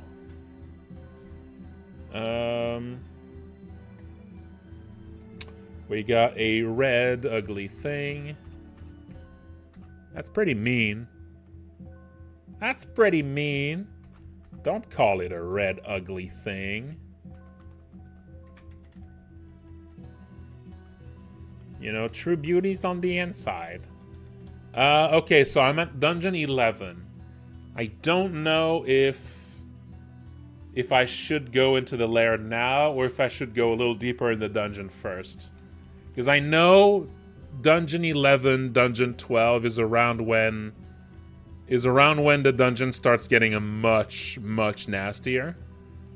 So maybe going into lair now makes sense, especially if I have the correct resistances and everything. Also, I don't have any fire attack right now. So right now, fighting hydras would be nasty. I don't have any fire damage. And I do have mostly... I have mostly cutting weapons. So right now, if I fought a hydra, it would just get a lot of heads. And I'm a little worried about that. I do have immolation. I don't know if immolation can help. If I use immolation before I kill a hydra, does that do anything?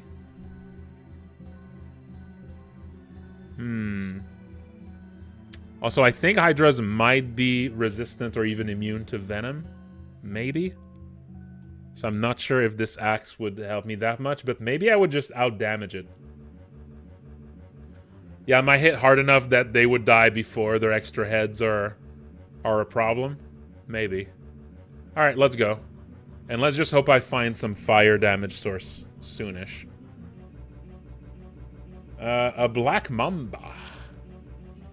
And what's this? A sack of spiders! Hey! Who doesn't love a sack of spiders?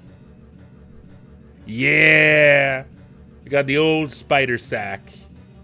You know? Sometimes you just need a sack of spiders. Just a bundle of friends. Just a bundle of friendship. What is that? Cache of fruit?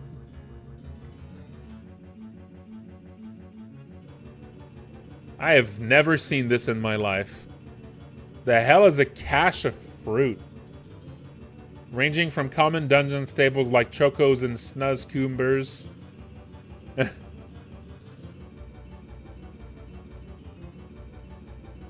Is it just like a reference to the fact that...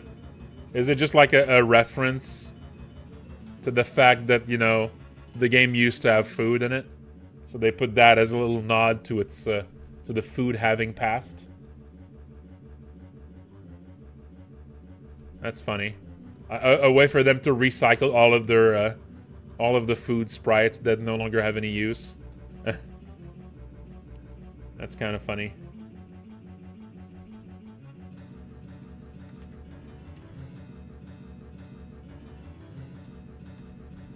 Okay. A wand. What's this? A faintly glowing scarab talisman. I keep finding these talismans. A +1 helmet. I can't wear that.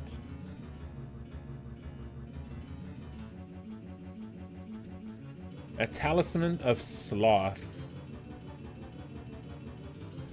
Okay, we got some shit here. We got an elephant, a sky shark, and a dream sheep. That seems like a nasty pair. A nasty group. I don't know about that. That seems like a nasty group. Yeah, they removed food hunger. They replaced food and hunger with just a timer. A very generous timer. That goes down as time passes. And if it reaches 0, you get zapped by a wizard. A wizard attacks you. Yep. I think it just puts you, like, in... I think it just does, basically, the effects of a Zot trap, right? If you reach 0.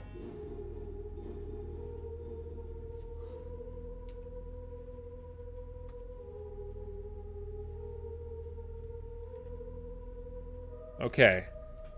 So this might be dangerous. Maybe it's time for a berserk. Fighting an elephant here. And also... Okay, that was actually not that bad. That was actually not that bad.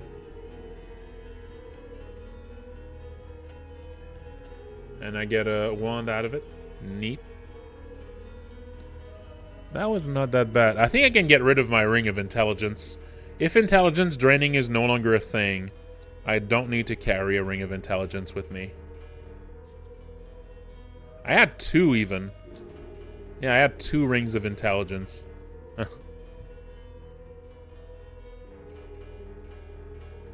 It permanently drains your HP. Oh, wow. I had no idea. That's pretty bad. But yeah, the timer is very generous.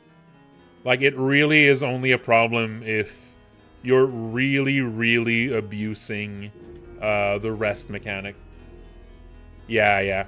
You don't really need to worry about it. It's really just there as a very gentle time pressure. Like, I already have 11,000 steps. So you start with 1,000.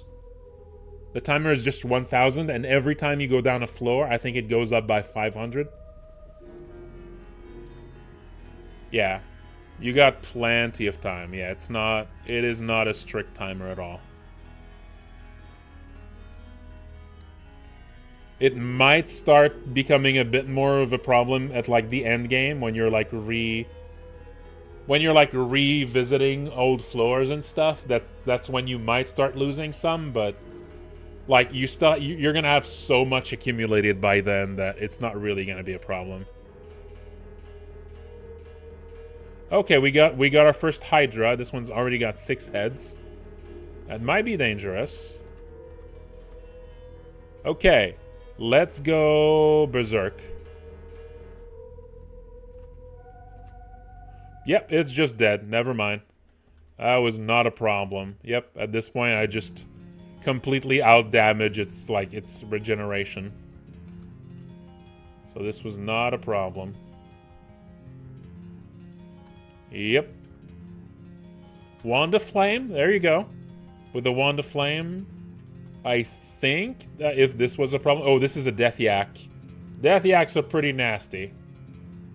Ooh, Death Yaks are pretty nasty. At least I remember them being pretty nasty.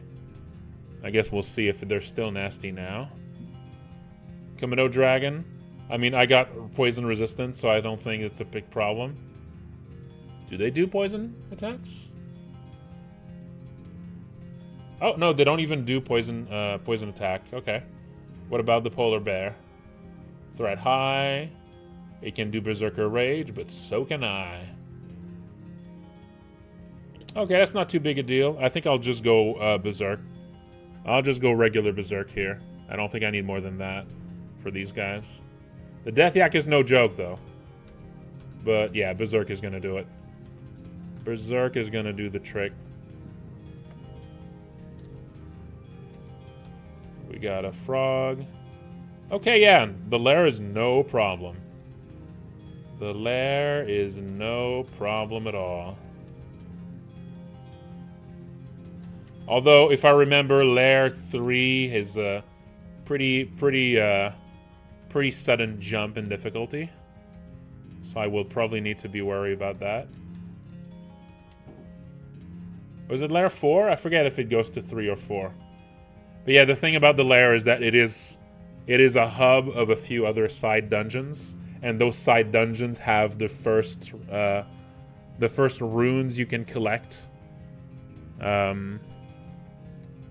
And depending on your resistances and everything, you might want to go in those.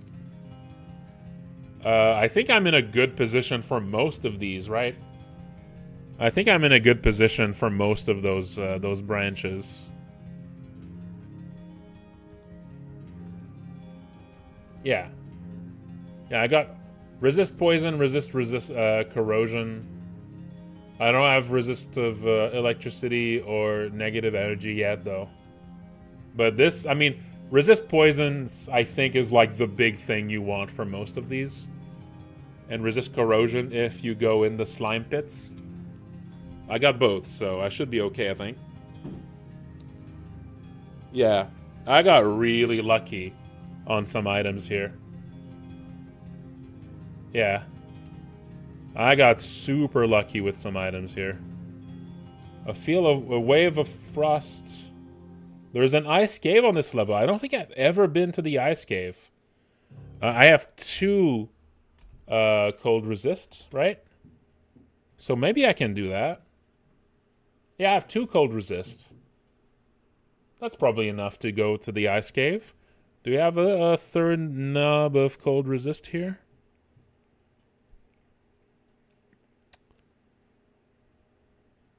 I don't think I have a third cold resist nub anywhere, but yeah, I don't think I have.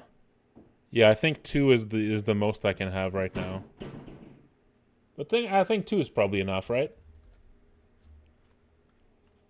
I guess we'll see. So these are so there's some branches like this that are only open temporarily. And so if you wait too much before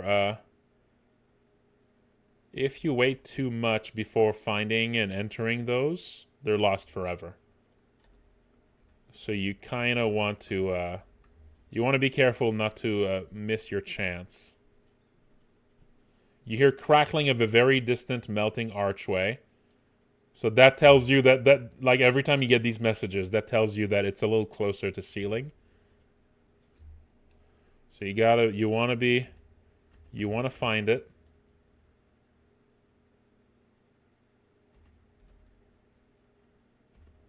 You don't want to dilly-dally. No, it's time to stretch. I fell asleep.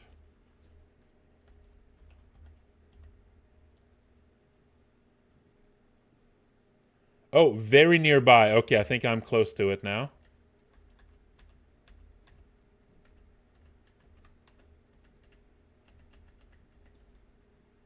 Oh, there it is.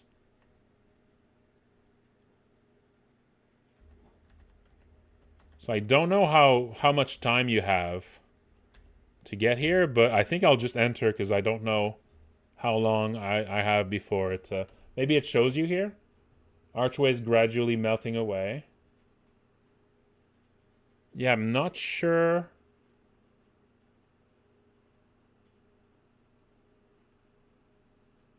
I'm not sure how close it is to melting away, but let's just enter now in case it's close.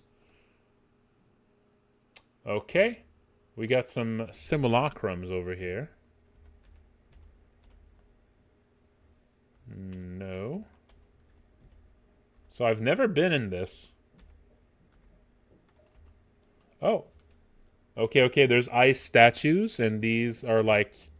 Okay, these are like unsafe...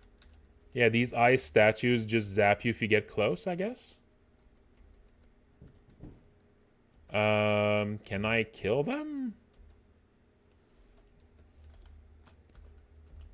Yes, I can. There we go.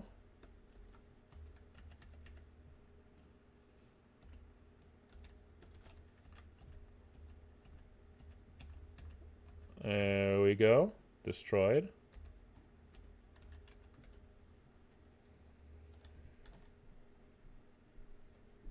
Okay, that's not too bad so far. There's probably going to be like an ice dragon in there somewhere, though.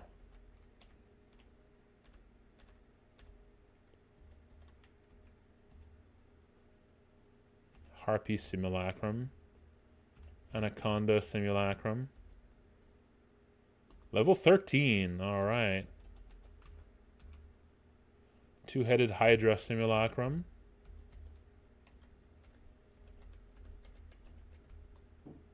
Trog grants you a weapon. Oh, +0 anti-magic executioner's axe. So yeah, when Trog's really happy with you, he starts just throwing weapons at you. This is probably not as good as what I have now. But I mean, anti-magic can be useful. But yeah, this is not as good as what I have now.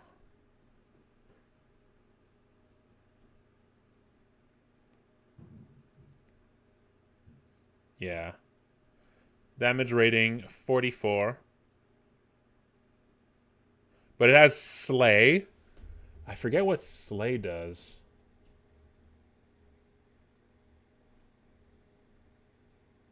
Oh no, Slay is a separate thing, I think. Yeah. Yeah, Slay is a separate thing here. That just adds the... Yeah, okay. Yeah, that's the ring thing. But yeah, this is not really worth... This is not really worth it compared to this thing. Actually, no. Damage rating 40...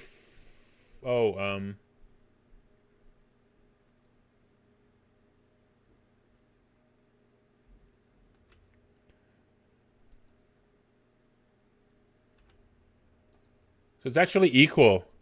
It's actually equal to my 11 broad axe.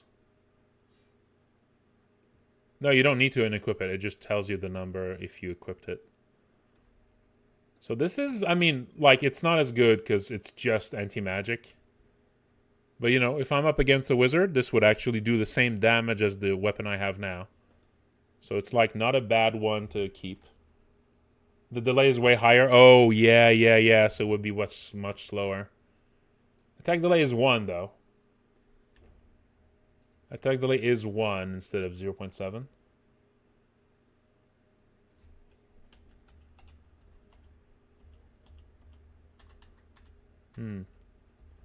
Alright, well, I'm not going to equip it now, but I guess if I need anti-magic something, I'll go for that. I can definitely get rid of my battle axe at this point. It just doesn't have any effect, so... yeah. And the attack delay is 0.8 even. Yeah, let's get rid of the battle axe, the regular battle axe. That one I'm definitely not going to be equipping.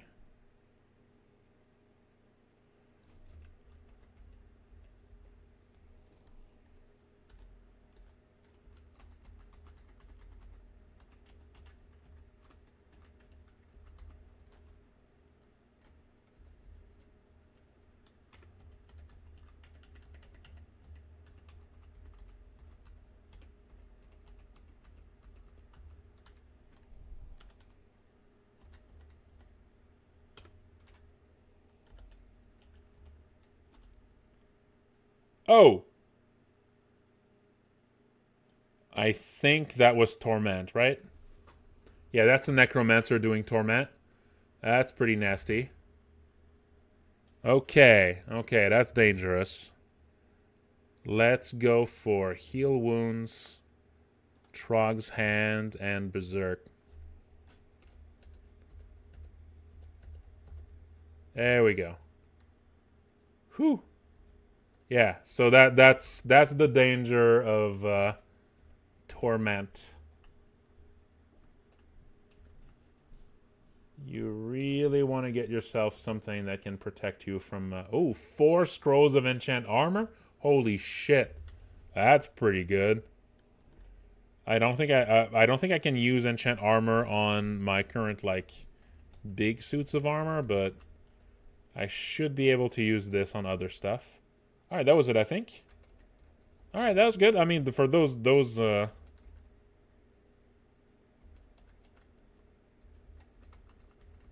yeah, for those scrolls.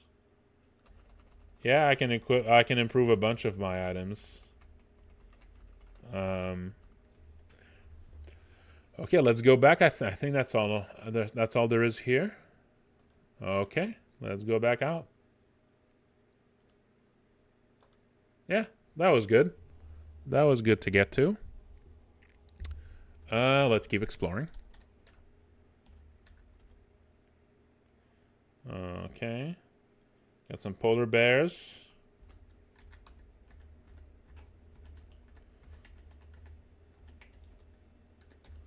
Black bear.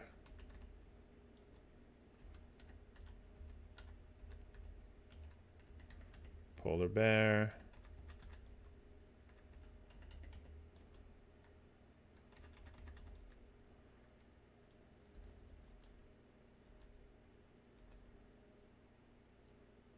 Oh, did I... there you go. The music had interrupted there.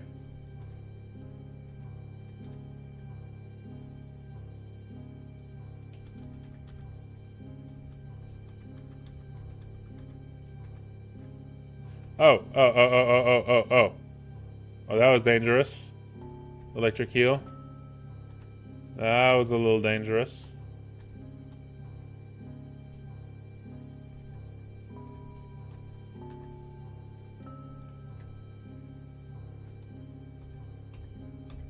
There we go. Just have to get out of the water a bit.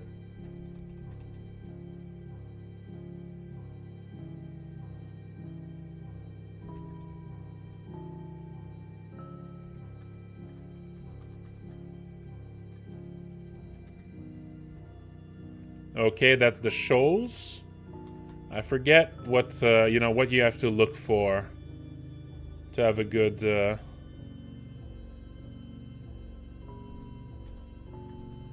have a good chance at dealing with the shoals. Like, what's your, what kind of build, what kind of resistances and stuff you want for shoals. I have flying. I have a ring of flying. It's not on right now, but I do. I should probably go to the bottom of the lair before trying any of the, yeah, I should go down to the bottom of the lair before trying any of the branches here. Okay, I got a bunch of stuff to identify. But I don't actually have any scrolls of identify, so let's try some of these scrolls I have multiple of. Let's try this one. I have 3.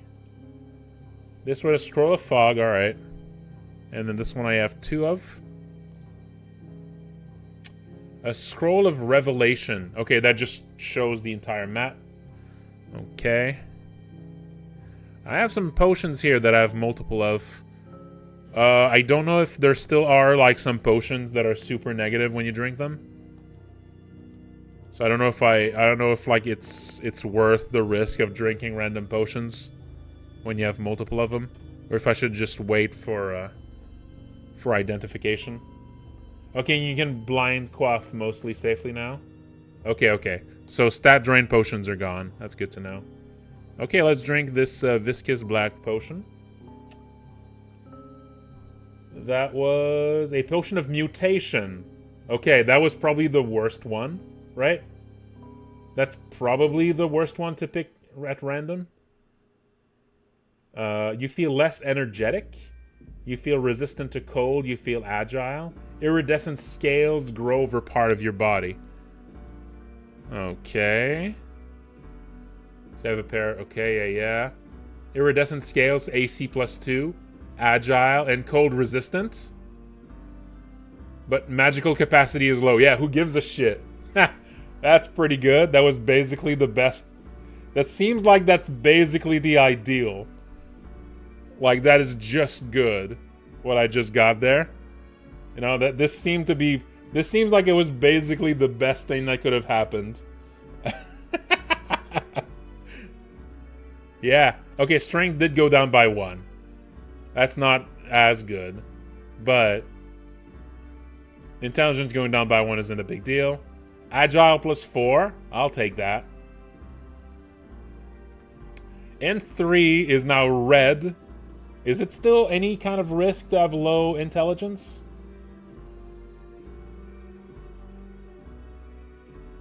Like, is there any risk to having low of a stat anymore? Now that stat drains are gone? Are there, like, status effects still that, like, temporarily reduce stats? Can you still die from having 0 of a stat? Is that still a thing at all? Yeah, full cold and fire resist right now. That's pretty good. That is pretty good.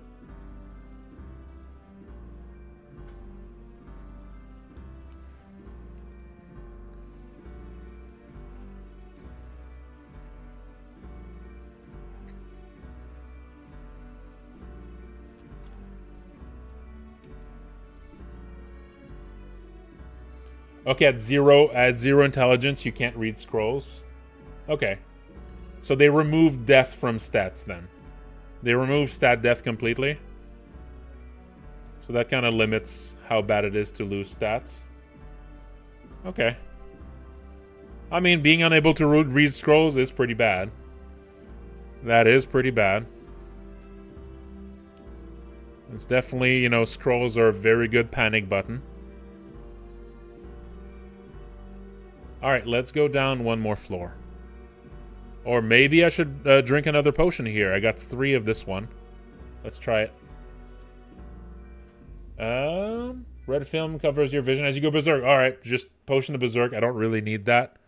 I don't think there's any reason for a berserker to have those. Right? Like, I guess if somehow I had very low piety, so I couldn't use the skill to berserk, but I don't think that's very likely to happen.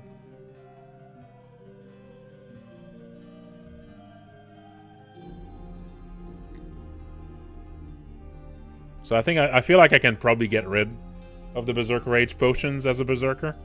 I just have that skill anyway, right? So who cares? I think I'll just get rid of the Berserk potions. I would probably never get rid of this if I was any other warrior class.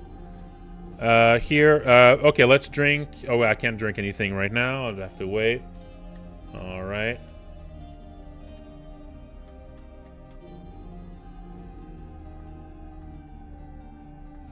And let's drink that purple potion. A potion of magic. Magic courses through your body. All right, I don't care. Don't care about that. All right, I read a few. I drank a few things. Okay, time to go to the next floor.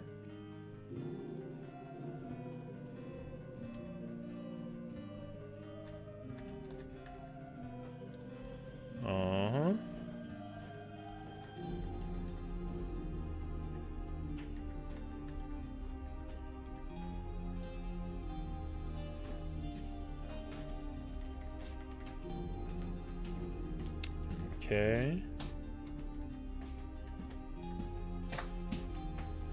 There we go. Potion of magic, I don't really care. Oh yeah, you got all of the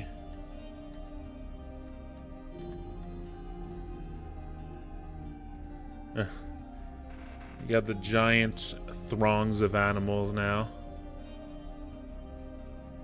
Okay, we got some elephants. Those are a little nastier. Don't want to take those lightly.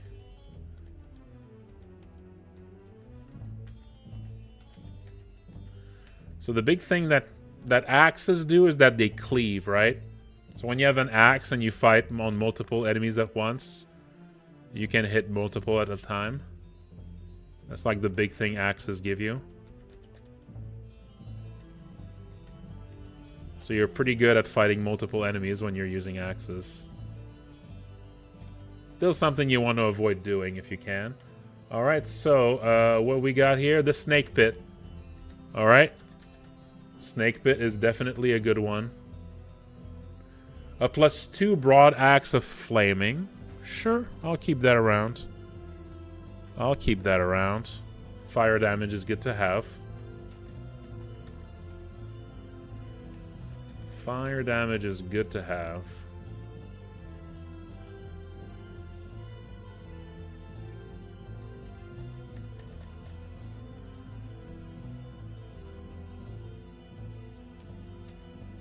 Okay, that's a lot of elephants.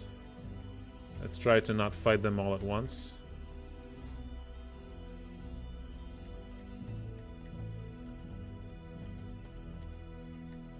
There we go.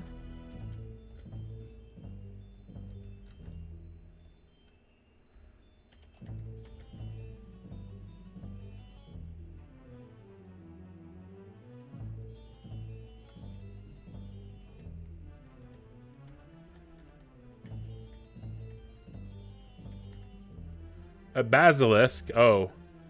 Basilisk. They can petrify you. These are probably dangerous. I don't have any magic resist. I don't know what petrification does. I imagine it's not an instant kill. Right? But it might be something that, like, slows you and gets worse over time or something.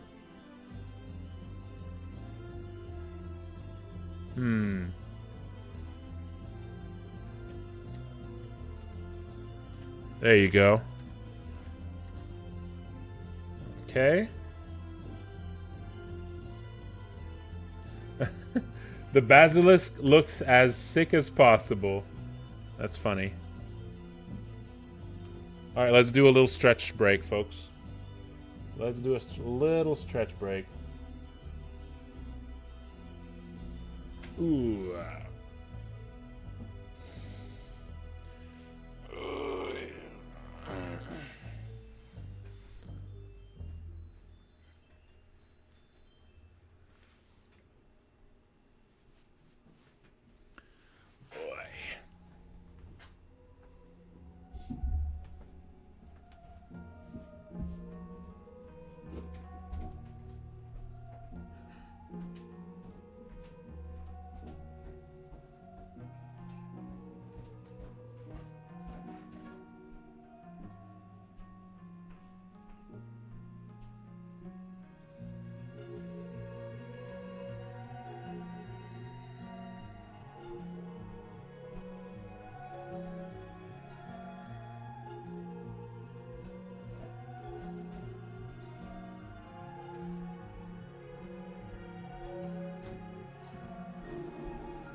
Okay, let's keep going.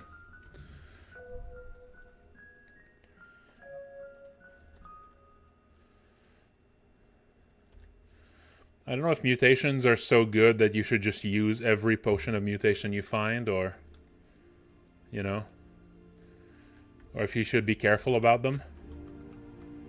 Or maybe you should wait to get bad mutations and hope that the potions cure them, basically. I don't know what the rule is generally for how much you should be using those.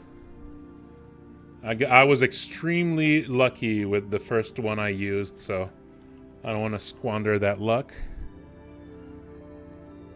Because I think you have a chance to lose mutations when you use that, right?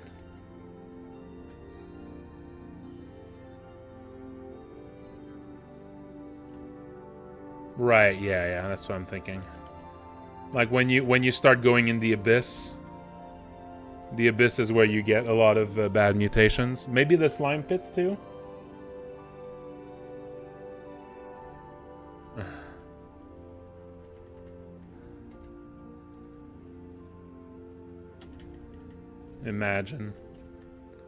Imagine losing your watch streak. Imagine.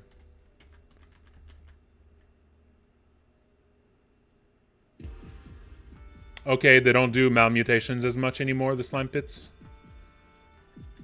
I know that used to be a pretty big thing. Oh, is there no more? Is there still like a mutation resistance? That used to be a thing, right? Yeah, I think there used to be like a mutation resistance, isn't there?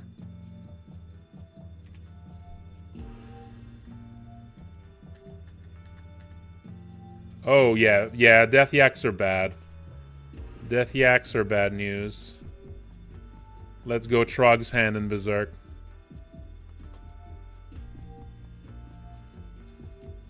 Yeah. You can't mess around with the death yaks.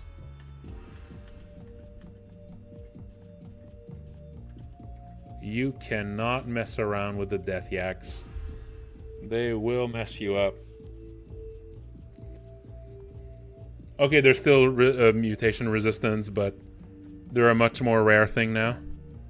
So they're not really listed, I guess, unless you have some.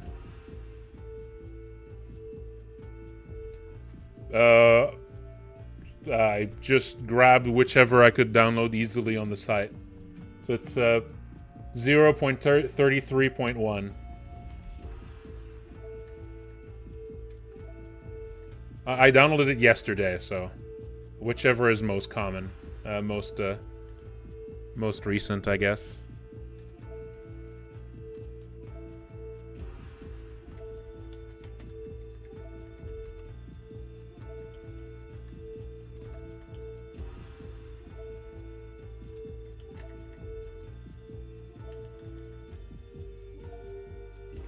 I think I just exploded that wolf. Holy shit. Okay, just a single death yak. I don't know if I need to do berserk for that. Yeah. Single death yak I can do. It's the multi-yak that you need to watch out for. A rhyme drake.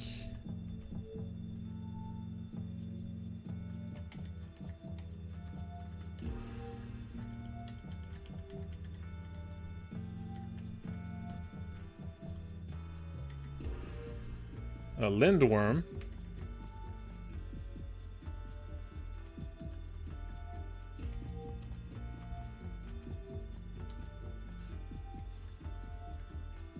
Oh, that's dangerous. Let's go Trog's Hand and Berserk again. There we go. Oh, where did I get that damage? That damage got way deeper than I expected. I think something hit me from... Did something hit me more than I thought? That was really close to death, actually. That could have been really bad.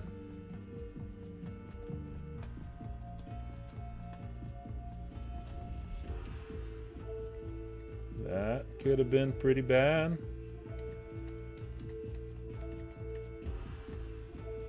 but it was okay.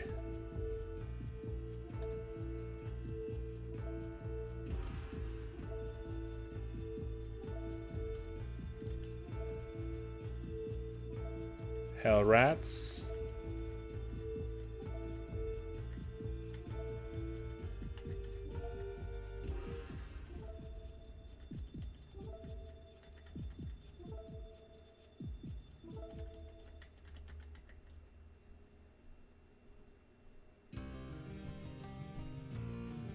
Alrighty. Fully explored this place. I'm going down to layer 5 now.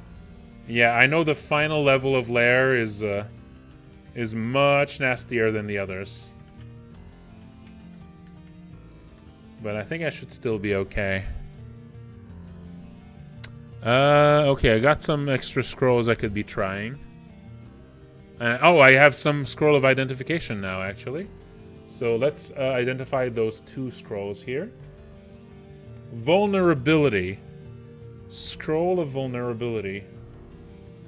Briefly halves the willpower of the reader and any nearby beings.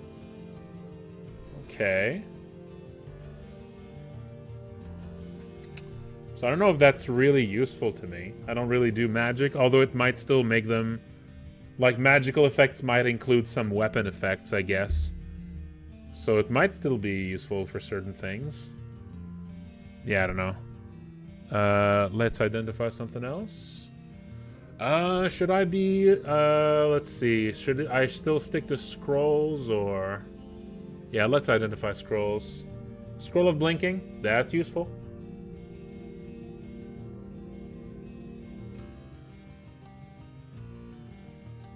That's still useful.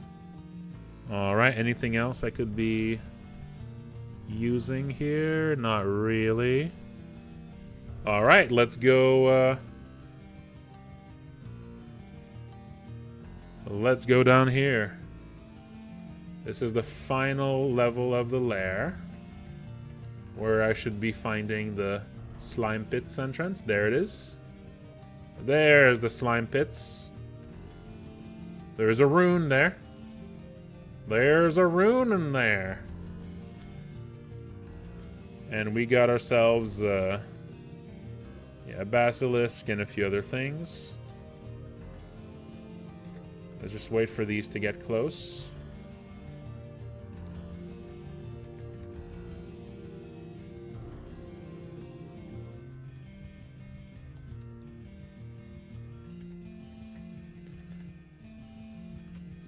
I think usually there's a bunch of are there usually like a bunch of stores in the bottom of the lair? Or am I thinking of something else? Oh, it's in Orc Mines. Yeah. I still don't have like magic resist. I feel like the Orc Mines might still be kind of dangerous to me. So I don't have any magic resist.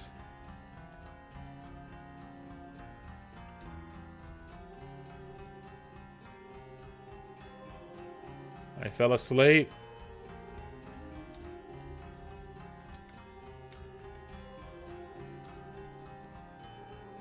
Oh, Trog's hand gives magic resist. Right.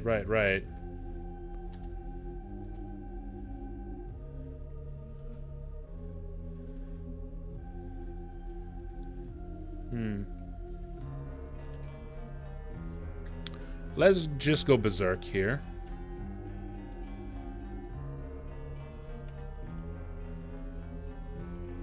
Okay. A hellhound? Oh, he just disappeared. Fucking disappeared, the guy. Okay. There we go. Alrighty then. This might be bad. Yep. That's pretty bad. I don't know about this. Guys. Now, okay, here's the thing, though. Oh, I'm still slow, too. Okay. This might be a teleport moment. This might be a teleport moment. Yeah, it is. Gonna use teleport scroll. And I'm gonna hope that I don't warp, like, in there. Immolation scroll, you think? I mean, I used the scroll already. Just gonna wait and... Oh, I moved the other side. Oh, that's not ideal. That's basically what I was fearing would happen.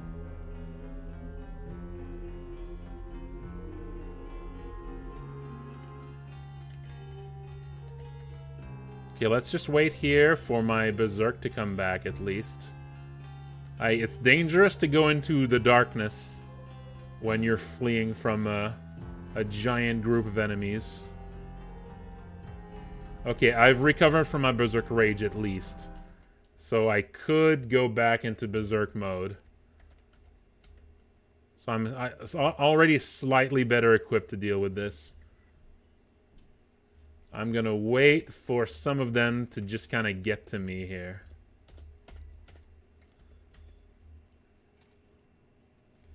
Oh.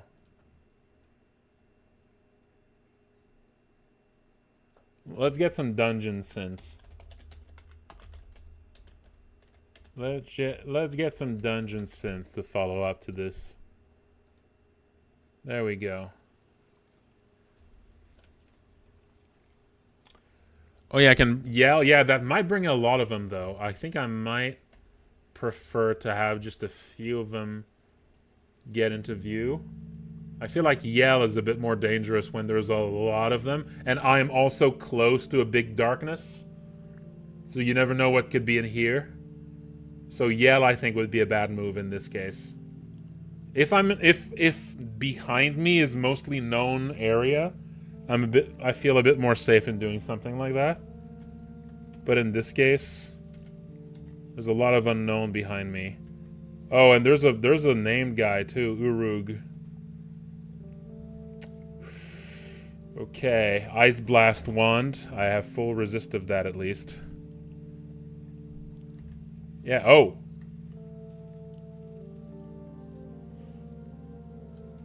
Okay.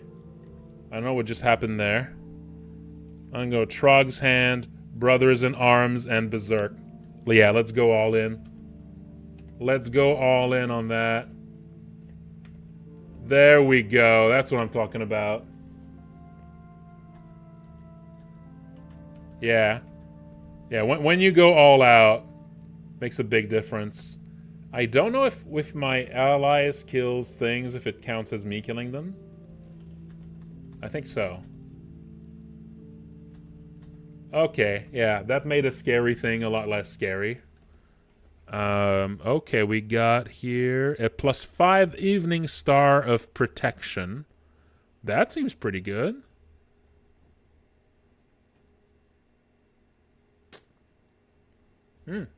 Okay. I'll keep that around. I mean, that's not my, that's not my main weapon, but it's a secondary weapon type.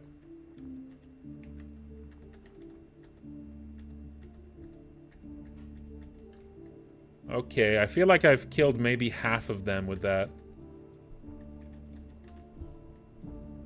There's still a lot of them nearby. So I want to be careful. I want to be selective about when I berserk. I think it might be time. This is a 10-headed Hydra, so that's pretty bad. I wanna berserk. Maybe that might have actually been dangerous to berserk here. Maybe I should have actually. I mean, it was okay, but. Okay, I easily resisted the Basilisk Gaze there. Oh. Okay, I slowed down from the... So I guess... Yeah, I turned to stone, but I returned... Okay, so turning to stone is not a death here. It's a... It's temporary slowdown, I guess. Okay, let's rest a little longer. I had my cursor on Renounce Religion. That's funny. It's a funny thing to do. 4-headed Hydra. Okay, you know, as far as Hydras go, like 4 heads is pretty... That's baby shit. Okay, the 5-headed Hydra, 6-headed Hydra now. You know, these guys are collecting heads like it's nothing.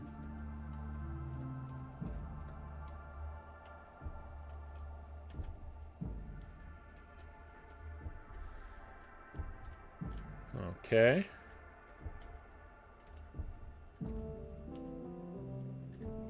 Okay, I think I killed most of them now. Let's go inspect the damage. Tra granted me a weapon. I'll go check it after I've done with killing these guys. So what is this? Anti-magic broad axe? Yeah, okay, not. Alright, Trog, come on. Come on, Trog. You can do better than that. Okay, yeah, that got rid of most of them here. +1 animal skin of generosity is real funny. That's really fucking funny. The +1 animal skin of generosity. Yeah? Thanks. That's awesome, dude. I love the +1 animal skin of generosity. That's so good. It's my favorite.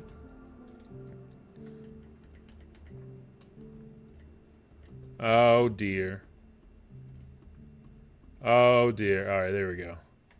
Yeah, that can be really bad if there's a lot of enemies around. But if the basilisk is the only thing there, it's not a big deal. Okay, we got a lot of fire here. We got a molten gargoyle. I got max fire resist though, so I'm not feeling too in danger. Yeah, I'm not feeling like I'm too... Yeah, I feel kind of okay here.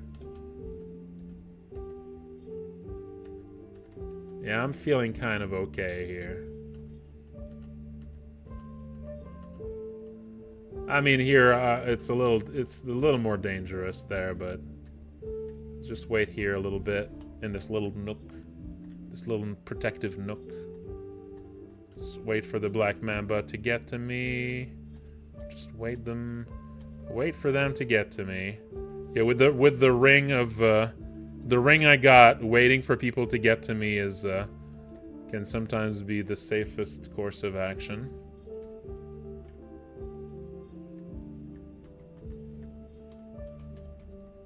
There we go. Okay, let's explore.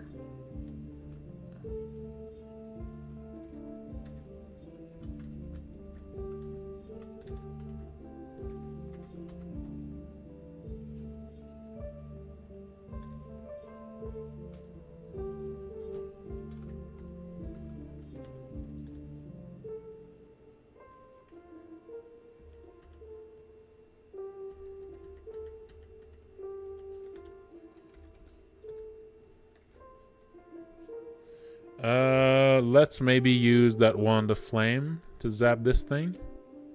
Or maybe Ice Blast? Would Ice Blast, I don't know if since it's in the water, it might resist. It doesn't resist cold.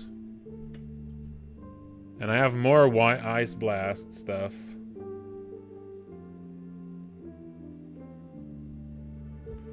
This might be less valuable. This might be more valuable. So maybe, yeah, Wand of Flame then.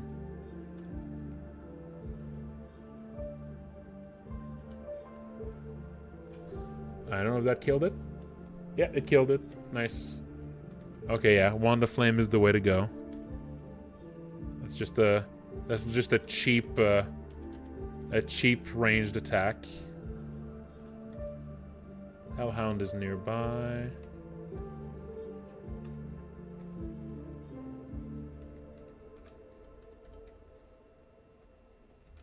Okay. You know, there was a little touch and go moment, but you know, scrolls of teleport are pretty good at rescuing you from those. Okay, we got a dragon in there.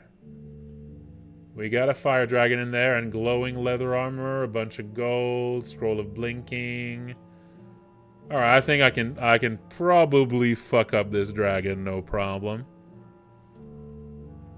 Let's go in there. Just berserk is okay. Yeah, I don't need anything more than that. There we go. Oh, dropped fire dragon scales too. Nice. And let's boost strength. Should I boost intelligence? I have 3 intelligence. Is 3 like you know that you said that there isn't really stat draining anymore, but 3 might actually be kind of risky, right? Should I consider boosting intelligence above 3?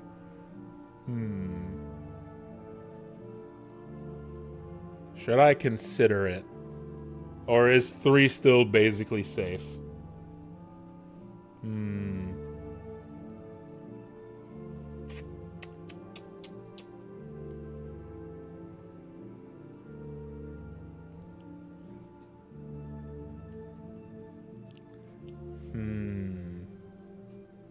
Like, mutations can still get me down. I'm gonna boost intelligence. It's just so low. There. Oh, it went up by 2 too. Okay. Yeah. See, now I feel pretty safe now.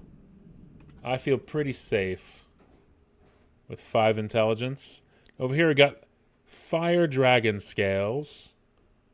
So fire dragon scales, they would lower both my evasion and my AC. But it would give me 2 points of fire resist. But I mean, at this point, I have so much fire resist already, so I don't think this is really useful.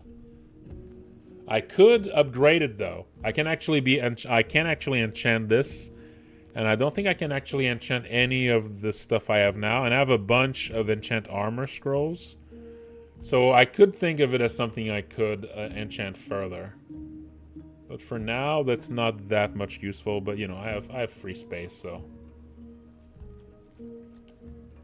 that might be something I could like consider enchanting further to make into something stronger than what I have now. And over here, I have +1 leather armor of cold resist. Yeah, all right.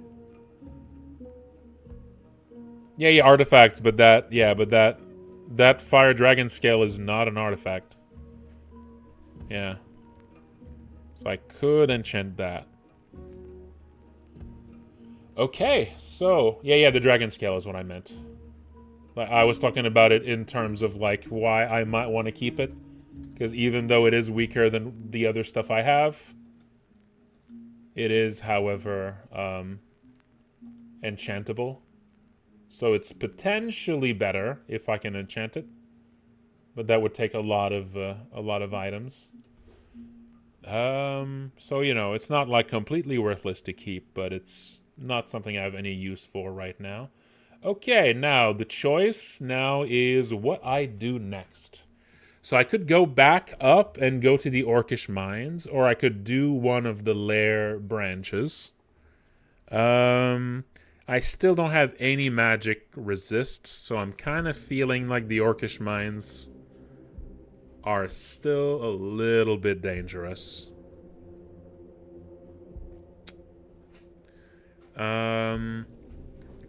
I have Amulet of Reflection, so maybe I could put on the Amulet of Reflection if I go in the Orcish Mines. That might be useful for that, I'm thinking.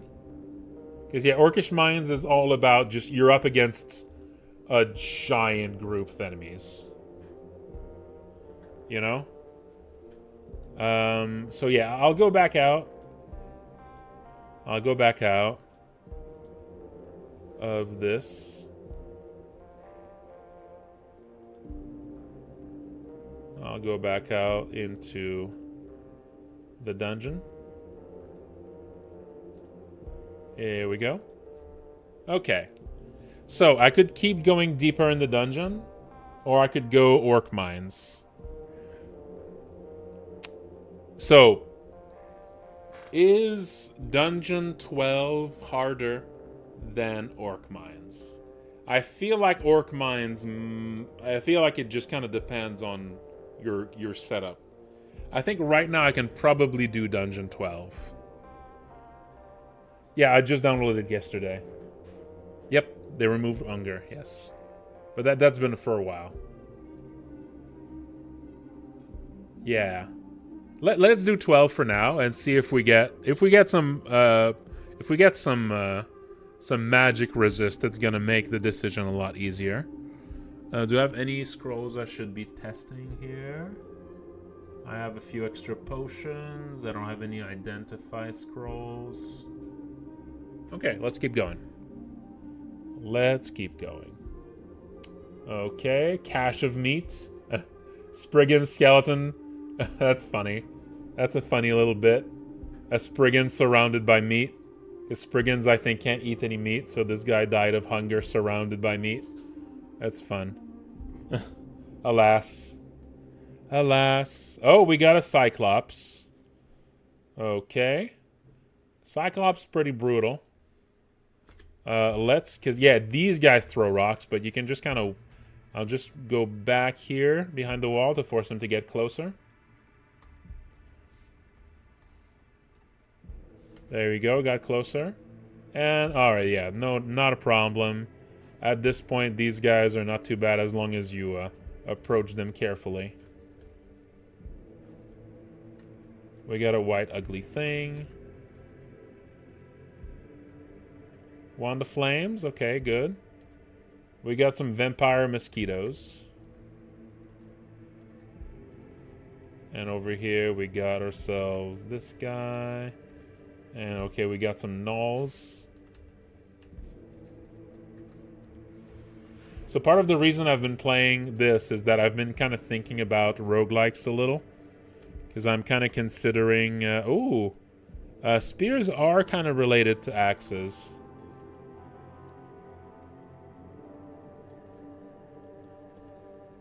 So I'm kind of considering... you know, maybe doing something for the next 7-day roguelike. So, you know, that kind of gave me the urge to play a little bit. Okay, +2 plate armor of defense, and that comes with negative energy protection. That is not giving me much more, though. But yeah, I don't have any other negative energy resistance right now, so just for that, I think I'm gonna keep it.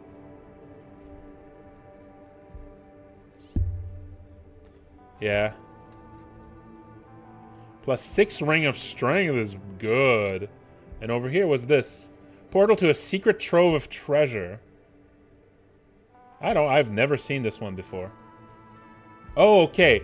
Okay, that's interesting. And you need... Oh, that is something new. I've never seen this before. So you need 5 scrolls of fear to activate this portal.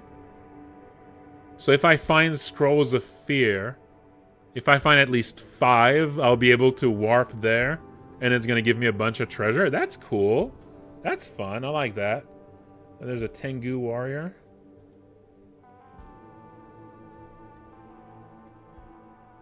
It uses acquirement, yeah. But yeah, that's fun. I like that. That's a fun idea. That is a really fun idea. Like, it just has a very specific requirement of items. So if I find a bunch of scrolls of fear, I can unlock this. That is cool. I like that. Okay, we got some slimes. Oh, we got some... Yeah, these slimes merge. Oh, jeez. Oh, that's bad. I just died. God damn it. I just died. Those slimes merged into a big slime and just killed me. God damn it. I thought I could outspace them by moving away. And nope. I'm dead. RIP. This was a really good... This was doing really well, but... yep. I forgot. I forgot slimes were that brutal. This was a really good run, too. I just died on my... Yep. Yep, that just happens. No, it's time to stretch. God damn it. You have to always be on. You can't move lightly in this. You gotta always be at your 100%. Well, I was running. I just forgot that that the slimes are not actually slow in this. I just forgot slimes are not actually slow in this. I was running. I just wasn't running enough. I should have used the... I had a fucking scroll of blinking. I could have just used that to get extra distance. Well. I'm dead. Okay. Well. That sucks. Yeah, sometimes that shit happens. Goodbye, Uluar. Was a high priest of Trog. Demolished by a titanic slime creature. 80 damage on level 12 of the dungeon. Alas. Alright then. That's going to be it for tonight, folks. I don't normally stream on this on Saturdays. Just wanted to complete that game that I started yesterday.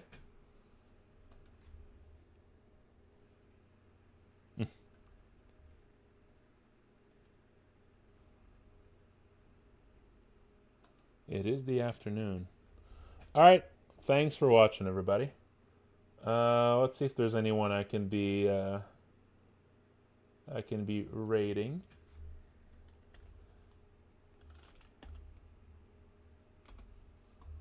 Let's see. Anyone here playing Look Outside? Is anyone playing Look Outside right now? Oh yeah, someone is. Yeah. Yeah, you got some folks playing Look Outside right now. Let's see.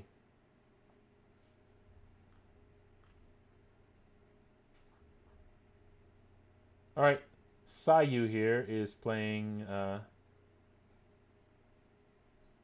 Look Outside. Let's raid her.